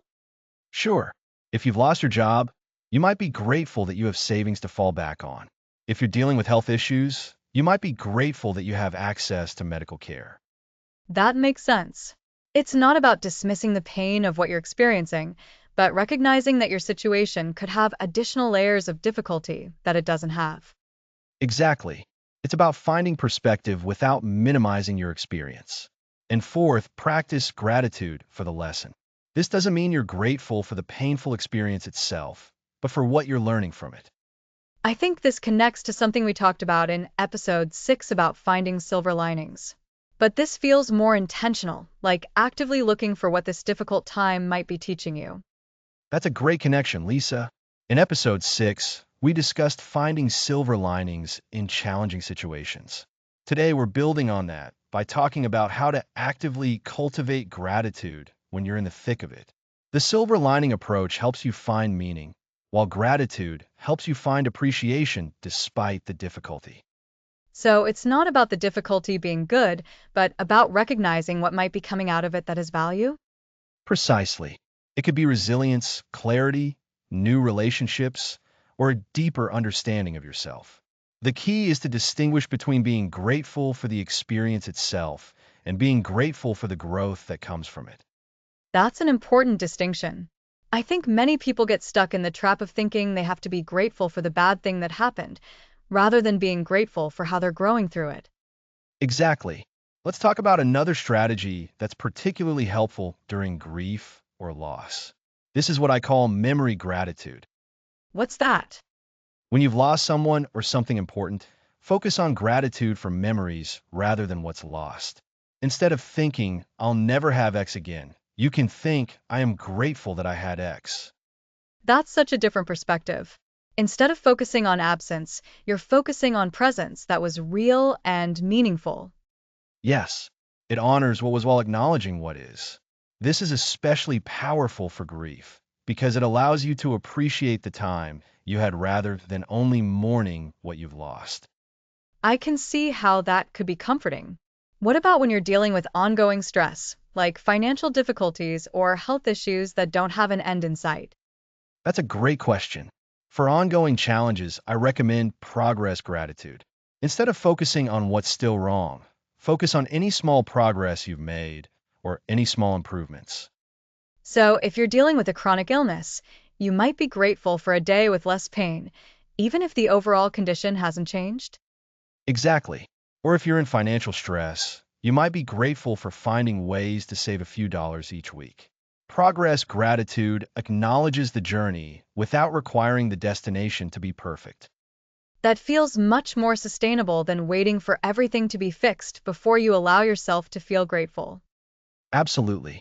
Gratitude isn't about waiting until your life is perfect to appreciate it. It's about finding appreciation in the imperfect present. I think another obstacle people face is the belief that gratitude means they're supposed to be happy all the time. How do we address that? That's such an important point. Gratitude and happiness are not the same thing. You can be grateful and still feel sad, angry, or frustrated. Gratitude is about recognizing what's good amidst what's difficult. So, it's possible to be grateful for your support system while still grieving a loss? Absolutely. In fact, research shows that people who practice gratitude during grief often report both their grief and their gratitude as being present simultaneously. They don't cancel each other out. That's such a relief to hear. It means you don't have to choose between feeling your feelings and being grateful. Not all. Authentic gratitude welcomes all emotions. It doesn't require you to be positive. It requires you to be present to the good that exists alongside the difficult. What about people who feel like they've lost everything? How can they possibly practice gratitude in those situations? That's when we need to get to the most fundamental level of gratitude. When everything else is gone, there's still gratitude for your breath, for your ability to feel, for the fact that you're still here. That's powerful. Even in the darkest places, there's something to be grateful for. Yes, and this isn't about dismissing the depth of someone's suffering. It's about finding one small anchor of gratitude when everything else feels like it's been swept away. I think that connects to something we talked about earlier about starting small. When you're in that place of having lost everything, maybe the small starts even smaller, just being grateful for the next breath. Exactly. And that small gratitude can be the beginning of rebuilding. It's not going to make everything better right away, but it's a starting point. Let's talk about practical exercises people can try when they're struggling to feel grateful. What would you recommend? First, the five senses gratitude exercise. When you're overwhelmed, engage your five senses and find something to be grateful for in each category. What do you see? What do you hear? What do you smell? What do you taste? What do you feel physically? That's interesting. It grounds you in the present moment while helping you notice the small good things. Exactly. It's hard to ruminate on the past or worry about the future when you're focused on what's happening right now through your senses. What's another exercise? Try gratitude through contrast. When you're feeling particularly down, think about a time when things were worse. This isn't about dismissing your current pain, but about recognizing your resilience and growth. So, if you're dealing with a difficult job situation, you might think about a time when you were unemployed and couldn't find work, and be grateful that you at least have income now. Precisely. It creates perspective without invalidating your current experience. Another exercise is future self-gratitude. Write a letter to yourself from your future self, thanking you for getting through this difficult time. That's a beautiful idea. It gives you hope and helps you see that this moment, while difficult, is temporary. Yes, and it helps you connect with your own strength and resilience. One more exercise I recommend is gratitude for others' gratitude. Think about someone who might be grateful for you or something you've done. So, being grateful that you're able to support others or make a positive difference in someone's life. Exactly. It shifts your focus from your own suffering to your capacity to contribute, which can be incredibly empowering even when you're struggling. These all feel so much more accessible than just saying be grateful when someone's in pain. That's because authentic gratitude during difficult times isn't about forcing positive emotions. It's about finding authentic points of appreciation amidst the struggle. It's real, not forced. I think that's the key takeaway: authentic gratitude. It's not about pretending everything is fine when it's not. It's about acknowledging the difficulty while still recognizing what's good. Exactly. And that's why gratitude is such a powerful tool during tough times. It doesn't eliminate the pain, but it creates space for joy alongside it. It doesn't solve your problems, but it gives you strength to face them. So, to recap what we've covered today, when times get tough, you can practice gratitude by starting small, shifting from comparison to connection, practicing gratitude for what this isn't, finding gratitude in lessons, using memory gratitude during loss, focusing on progress with ongoing challenges, and engaging in specific exercises like the five senses gratitude or gratitude through contrast. That's a great summary, Lisa. And remember, the goal isn't to feel grateful all the time. The goal is to allow gratitude to coexist with your other emotions. You can be grateful and sad. You can be grateful and angry. You can be grateful and scared. That's such an important distinction. Gratitude doesn't require you to feel anything other than what you're feeling. It just requires you to notice what's good alongside what's difficult. Precisely. And as we move toward the end of our series, I want to emphasize that gratitude is a practice, not a perfection. Some days will be easier than others, especially during difficult times. The key is to keep coming back to it, even when it's hard. I think that's such a reassuring message. It gives people permission to have days when gratitude feels impossible, while still encouraging them to try again when they can. Yes. And if you're listening today and going through something difficult, please know that your feelings are valid. Gratitude isn't about dismissing your pain. It's about finding light alongside it. Thank you for that reminder, Alex. It's so important to acknowledge that gratitude during tough times looks different than gratitude during good times. It's more subtle, more intentional, and often more challenging. Absolutely. And that's okay. The beauty of gratitude is that it meets you where you are. It doesn't require you to be somewhere else emotionally or in your life circumstances. It just requires you to notice what's good right now, in this moment. As we wrap up today's episode, I want to remind everyone that our next episode will be about the ripple effect of gratitude, how practicing gratitude not only transforms your own life, but can inspire others around you. That's right. We'll explore how gratitude creates a positive chain reaction that extends far beyond ourselves. Until then, remember to be kind to yourself, especially when times are tough. Gratitude doesn't have to be big to be meaningful. Sometimes the smallest moments of appreciation are the most powerful. Thanks for listening.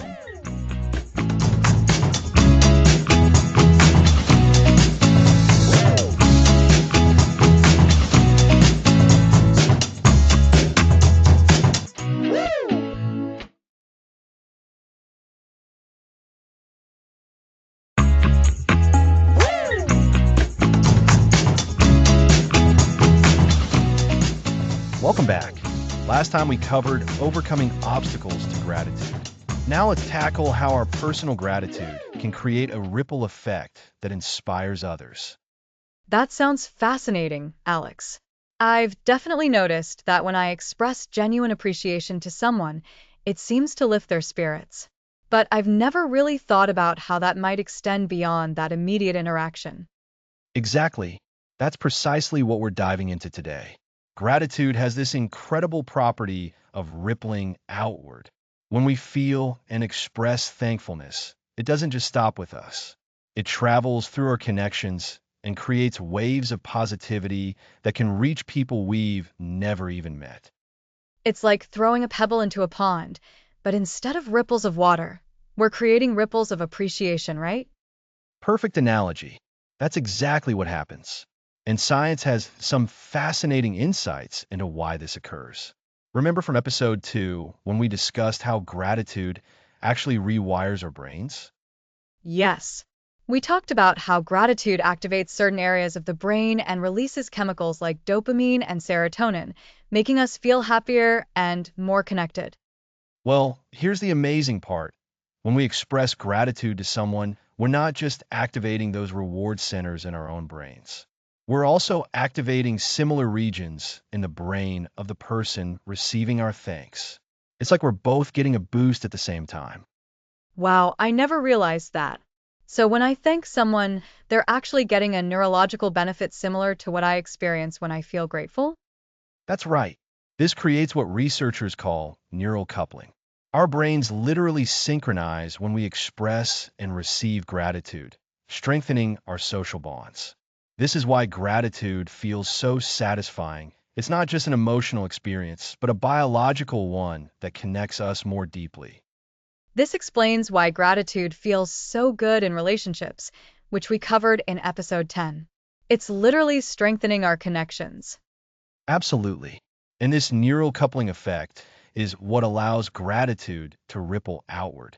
When someone receives appreciation and feels that reward, they're more likely to pay it forward to others. It creates this chain reaction of positivity that can spread surprisingly far. I've experienced this myself. When someone thanks me sincerely, I often find myself looking for opportunities to appreciate others afterward.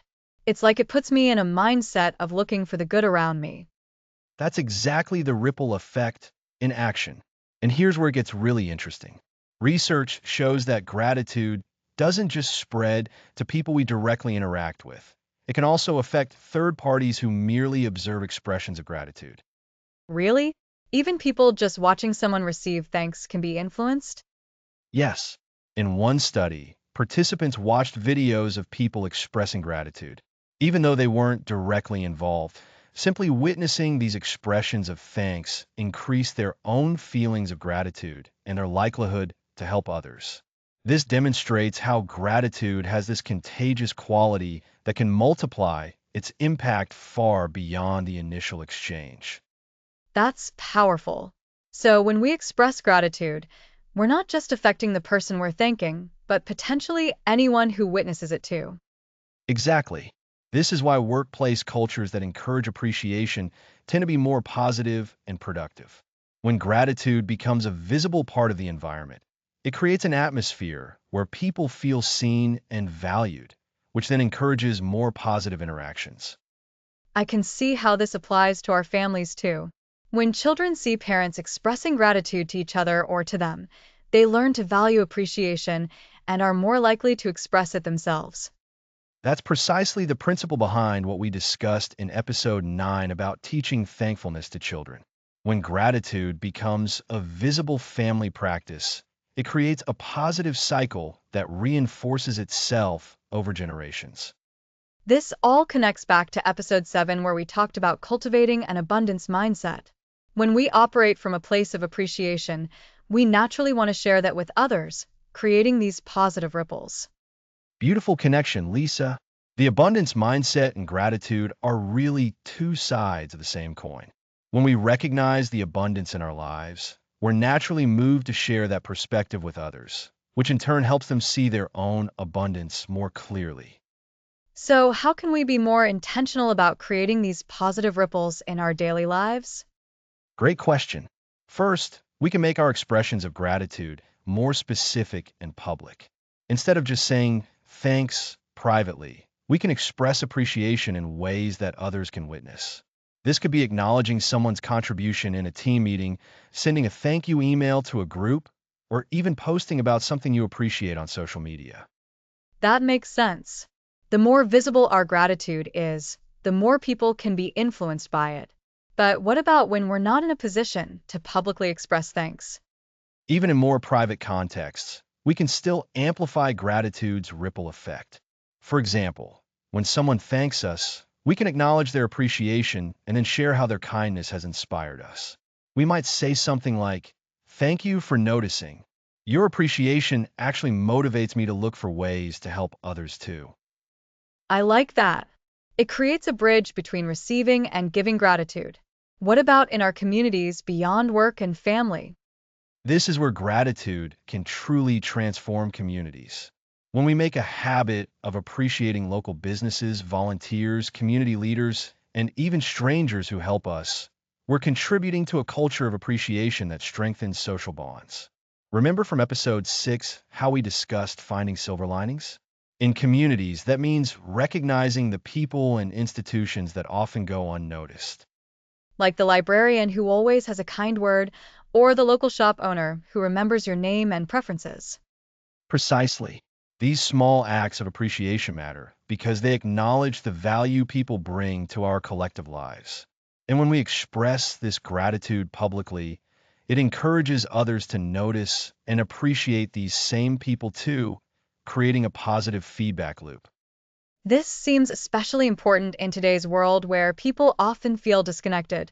Genuine appreciation can really help bridge those gaps. Absolutely.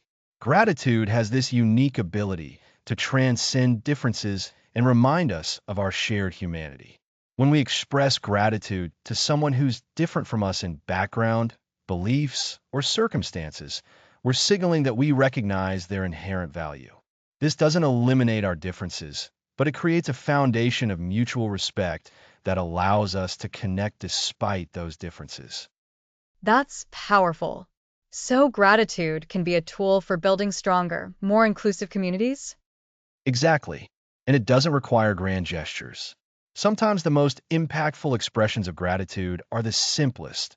A sincere thank you to the person cleaning public spaces, appreciation for a neighbor's help, or acknowledgement of a community volunteer's time. These small acts accumulate to create a culture of appreciation that benefits everyone. I'm thinking about how this connects to episode 3, where we discuss the gratitude journal.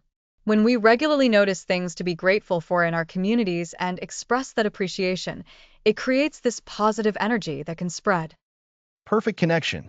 The gratitude journal practice trains us to look for the good around us, which naturally leads us to notice and appreciate the contributions of others.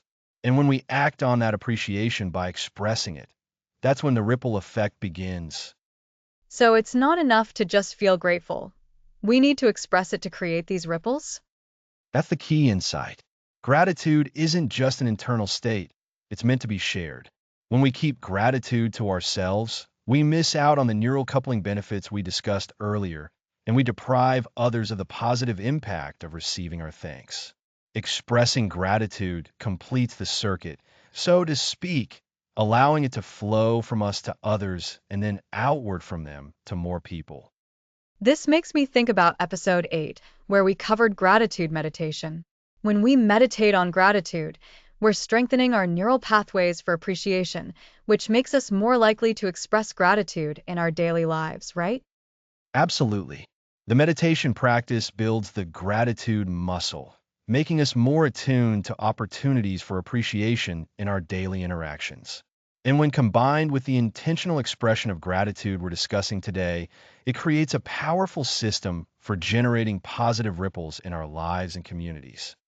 So the ripple effect of gratitude isn't just outward in space, but also forward in time? Exactly. Gratitude has this beautiful quality of transcending both space and time. It creates connections that persist beyond immediate interactions and memories that continue to support us long after the original expression of thanks. This makes me appreciate even more the importance of being intentional about our expressions of gratitude. It's not just a nice thing to do, it's actually creating these lasting positive effects that we might not even be aware of. And that's why the ripple effect of gratitude is so powerful. It's one of those rare actions where the benefits multiply both for the giver and the receiver and continue to spread outward in ways we can't fully predict or control. It's like we've been building a toolkit, and now we're seeing how all these tools work together to create something even greater than their individual parts. Exactly. And we've explored many practical ways to cultivate this throughout the series, from journaling to letters to meditation. Remember, the core idea is to make gratitude a more conscious and active part of your life. So, even if we're not actively thinking about a ripple effect, simply practicing gratitude consistently and expressing it genuinely is creating that effect, right? Precisely. Your authentic appreciation has an impact, even if you don't see it directly. The key is to nurture that inner wellspring of thankfulness, as we've discussed in previous episodes, and then to allow it to flow outward through your words and actions. I'm thinking about how this connects to everything we've covered in the series so far. From gratitude journaling to meditation to teaching children about thankfulness, it all builds this foundation that allows us to create these positive ripples in the world. That's the beautiful synthesis of our journey so far. Lisa, each practice we've discussed contributes to our ability to both feel and express gratitude more fully. And when we combine these practices with an awareness of the ripple effect, we transform gratitude from a personal practice into a transformative force that can positively impact our families, communities, and even society at large. It's like we've been building a toolkit, and now we're seeing how all these tools work together to create something even greater than their individual parts. Exactly. And in our next episode, we'll be bringing together all these elements as we discuss integrating gratitude into our daily lives as a sustainable practice that can continue to create these positive ripples long after we've finished this series. I'm looking forward to that. It sounds like we're moving toward really making gratitude a natural part of who we are, rather than something we have to remember to do. That's precisely the goal, making gratitude not just a practice, but a way of being that naturally creates positive ripples wherever we go. Next episode, integrating gratitude into your daily life, a sustainable practice.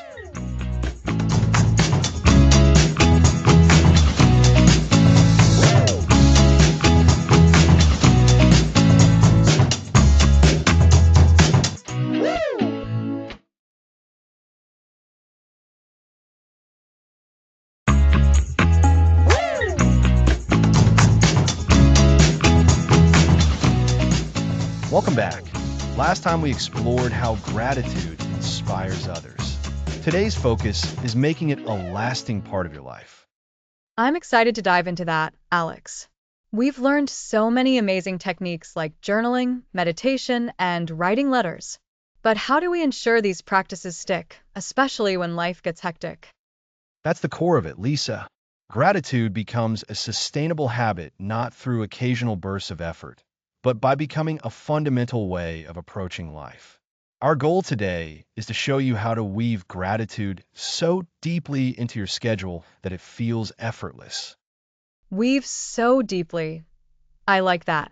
It suggests gratitude will become an intrinsic part of our daily fabric, supporting everything we do. Precisely. Think back to episode 2, where we discussed how gratitude physically changes your brain. Consistent practice is the engine that drives that neuroplasticity, solidifying those positive pathways. Ah, neuroplasticity. So, the more we actively practice saying thank you internally or externally, the more our brains naturally start to recognize good things. But sometimes on difficult days, it can still feel like a chore.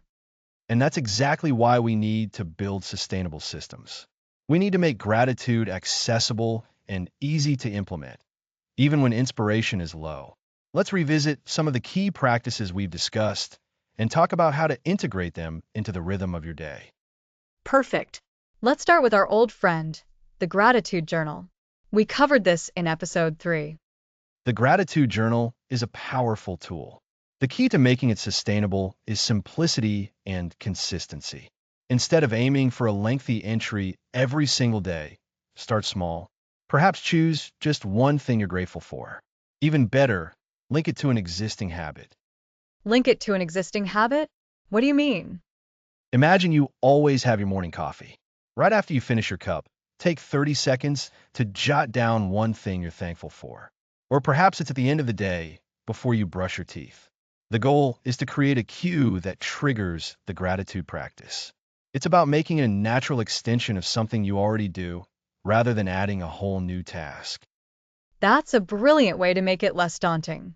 So it's not about writing volumes, but about creating a consistent, tiny trigger. That makes so much sense. What about gratitude meditation, which we explored in episode 8? Gratitude meditation can be incredibly restorative. To make it sustainable, don't feel pressured to do long sessions. Even 2 to 5 minutes can make a difference. Think of it as a mental reset button. If you find yourself feeling stressed or overwhelmed during the day, pause for a moment. Close your eyes, take a few deep breaths, and bring to mind just one person or thing you're grateful for. So, a gratitude micromeditation. I can see myself doing that during a work break or even while waiting in line. It's about finding those small pockets of time. Exactly. It's about integration, not addition.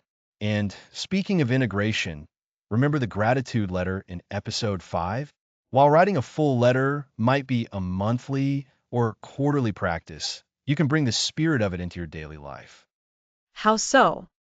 by sending a quick text, email, or even a verbal thank you to someone who has helped you recently. It doesn't need to be elaborate. A simple acknowledgement is incredibly powerful.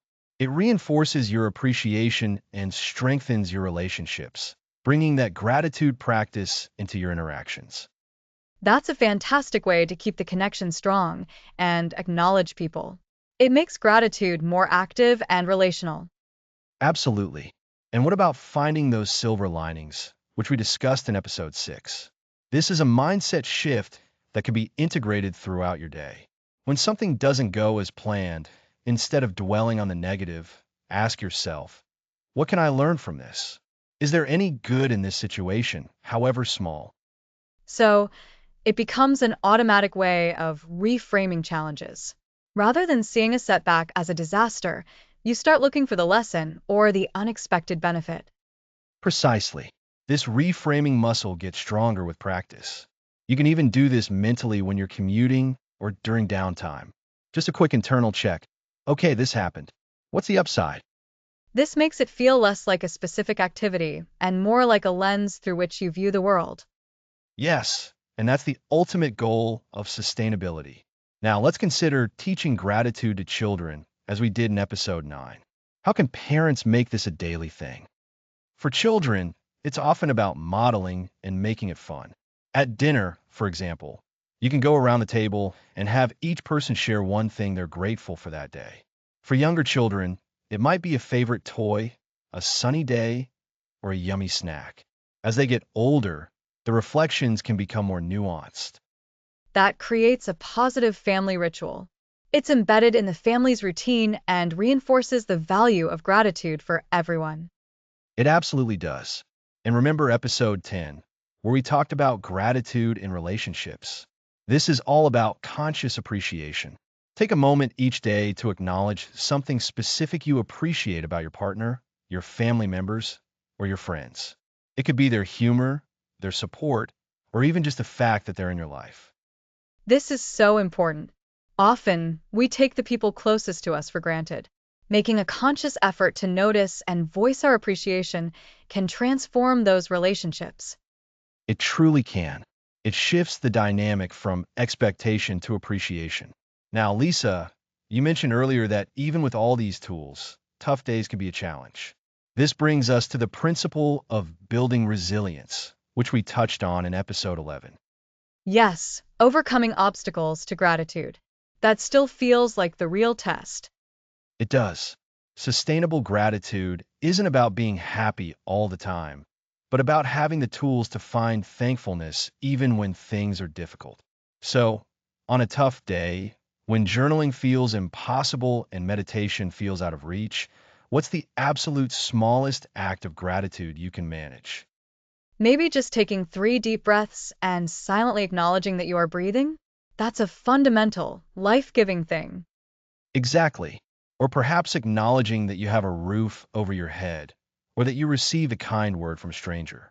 It's about lowering the bar so that you can still connect with gratitude, even in the depths of hardship. This practice builds your capacity to bounce back. So, it's about having a gratitude emergency kit with very simple, accessible practices for those low energy or difficult moments. That's a perfect analogy, a gratitude emergency kit. These small, consistent acts of appreciation, even on your hardest days, are what truly cement gratitude into your life. They're the threads that hold that positive rewiring together. It sounds like the key is combining structure with flexibility, having a plan like linking journaling to coffee, but also having backup simple practices for when life throws a curveball. You've hit on a crucial point, Lisa. Structure provides the framework, and flexibility allows for grace. It's also about celebrating small wins. When you manage to journal or send that appreciative text, acknowledge it. Give yourself credit for showing up. This positive reinforcement makes it more likely you'll continue. And this consistency, even in small doses, leads to that long-term rewiring we talked about. Our brains become more adept at filtering out the negative and highlighting the positive, not because it's forced, but because it's become the natural default. This is where the lifelong journey aspect of gratitude truly comes into play. It's not a destination you arrive at, but a practice you cultivate. Think about how a gardener tends to their plants. They water, they weed, they provide sunlight. It's consistent, gentle effort over time that leads to a flourishing garden. Gratitude is your inner garden. That's a beautiful analogy. We're tending to our inner state, nurturing positivity through consistent, intentional actions. And as we've seen throughout these episodes, this isn't just about personal happiness. Right? In episode 12, we discussed the ripple effect. When you cultivate gratitude consistently, it naturally radiates outward. Your improved mood, your more positive outlook, and your genuine appreciation for others can inspire them to do the same.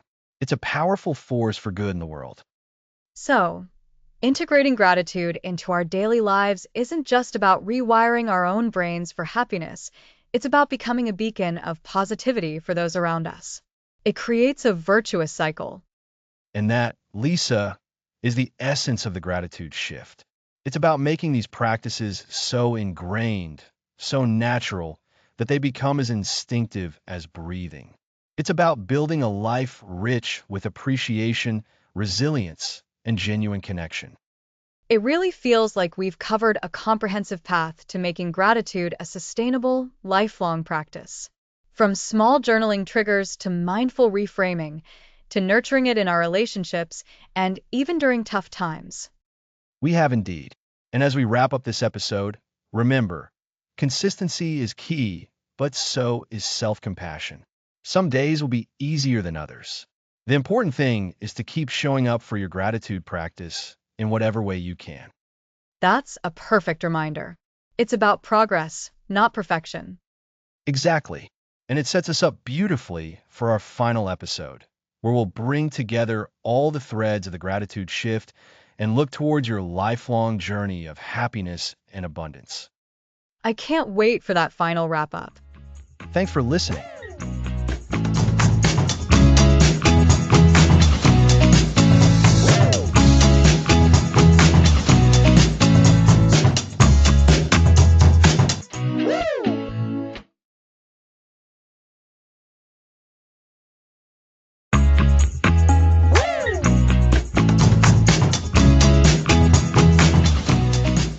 Welcome. Today, we reflect on the profound transformation gratitude can bring. It's hard to believe we've reached the end of this series, Alex. When we started talking about the gratitude shift, I was skeptical about how changing your mindset could make such a big difference. But now, after all these episodes, I've personally experienced how powerful this practice really is. That's exactly why we wanted to do this series, Lisa. Gratitude isn't just a nice sentiment. It's a fundamental shift in how we perceive and experience the world. Today, we'll bring together everything we've learned. I think it would be helpful if we walked through some key concepts we've covered to show how everything connects. What do you think? Absolutely. In our first episode, we introduced the idea that gratitude is a state of being you can cultivate. We talked about how this gratitude shift begins with a decision to see the world differently, to notice the good that's already present. And then episode 2 dove into the science. We learned how practicing gratitude actually changes your brain's structure and function. It strengthens neural pathways for happiness and reduces activity in regions linked to stress and anxiety. That was fascinating. Exactly. Building on that, episode 3 introduced the Daily Gratitude Journal. We discussed how writing down what you're thankful for each day rewires your brain to notice more positivity. It's like giving your brain a workout for happiness. I remember how practical episode 4 was about shifting from complaint to appreciation. That's something I still struggle with, but I've gotten much better at redirecting my thoughts toward appreciation. That's the key, awareness and practice. Then in episode 5, we explore the gratitude letter, which takes appreciation to a deeper level by expressing thanks directly to someone who has positively impacted your life. The emotional impact of saying thank you meaningfully is incredible. And episode 6 brought us the concept of finding silver linings, training ourselves to see the positive aspects even in challenging situations. It's like developing a mental filter that looks for the good. Which naturally leads to episode 7 about cultivating an abundance mindset. When you practice gratitude consistently, you start to see that there's enough to go around, that resources, opportunities, and happiness aren't limited. This mindset shift is transformative. Episode 8 introduced gratitude meditation, which I found particularly helpful. Taking time to sit quietly and focus on things you're grateful for creates a profound sense of peace and contentment. And we made sure to include a whole episode on teaching gratitude to children in episode 9. If we plant these seeds of appreciation in the next generation, we're creating a happier future. Episode 10 expanded our focus to gratitude in relationships. I loved how we talked about how expressing appreciation strengthens bonds and creates positive feedback loops where everyone feels valued. Of course, we couldn't ignore the challenges. Episode 11 addressed overcoming obstacles to gratitude, those times when life feels difficult. We shared strategies for maintaining gratitude even during tough times. And then episode 12 showed how gratitude creates a ripple effect.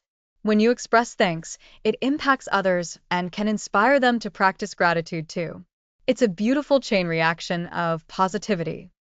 Which brings us to episode 13, where we discussed making gratitude a sustainable part of your daily life.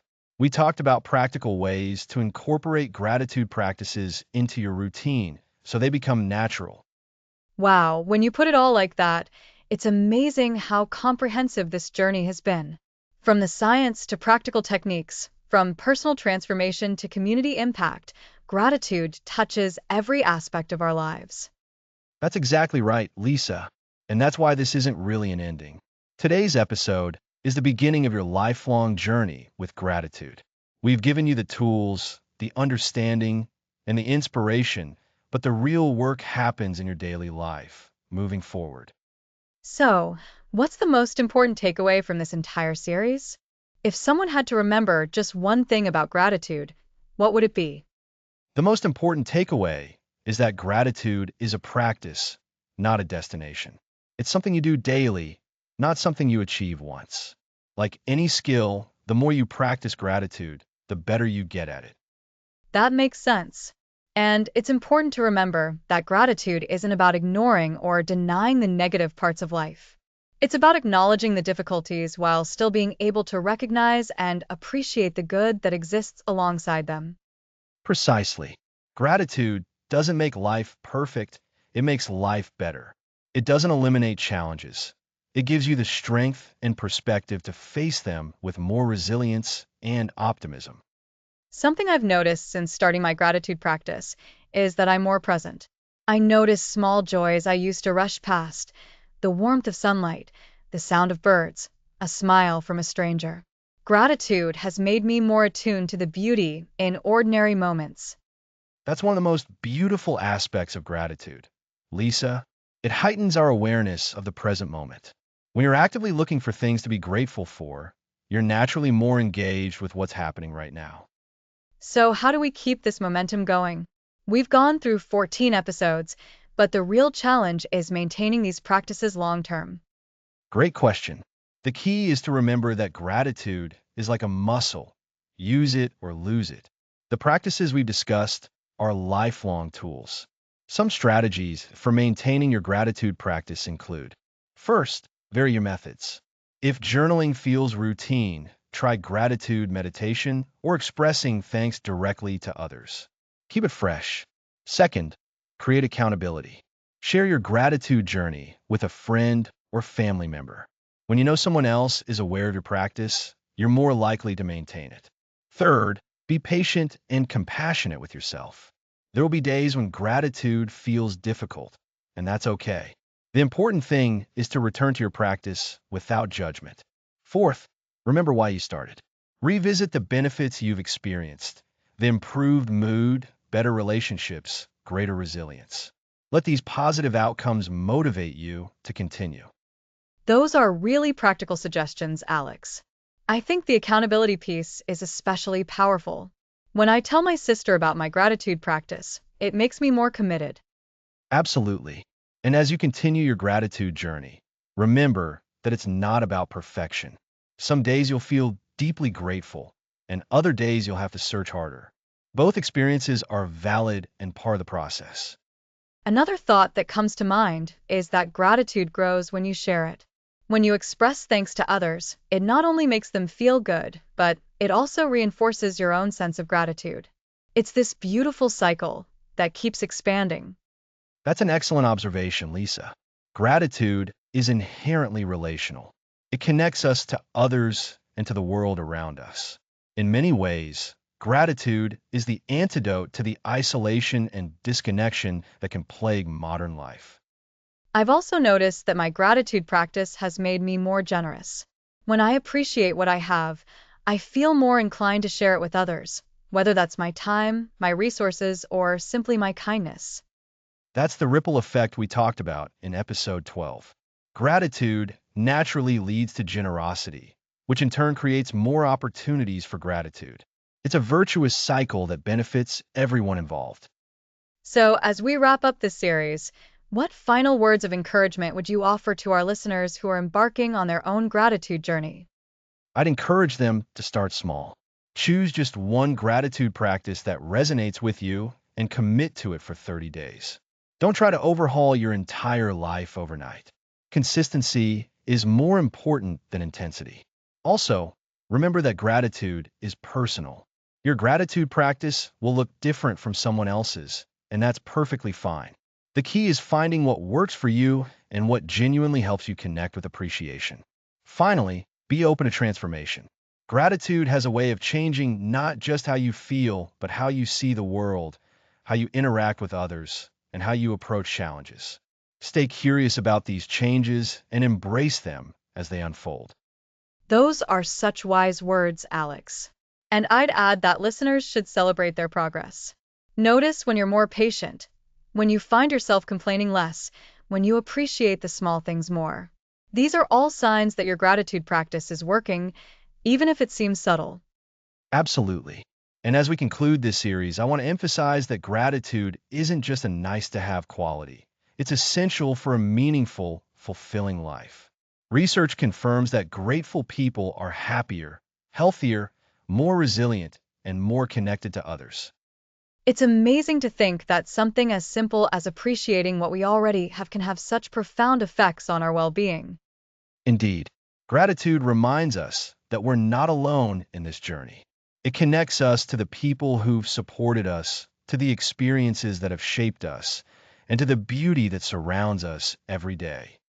I think the most powerful message from this series is that happiness isn't something we find in the future when we achieve our goals or acquire more possessions.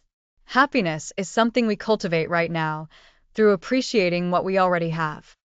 That's the essence of the gratitude shift, realizing that abundance isn't something we acquire, but something we recognize. The world is filled with wonders and gifts at every moment. Gratitude is the lens that helps us see them. As we say goodbye to this series, I'm filled with gratitude for this opportunity to explore these ideas together, for the listeners who've joined us, and for the many blessings in our own lives that make gratitude possible. And I'm grateful for you, Lisa, and for the chance to share these important ideas with our audience. Gratitude has transformed my life in countless ways, and I know it can do the same for anyone willing to embrace it.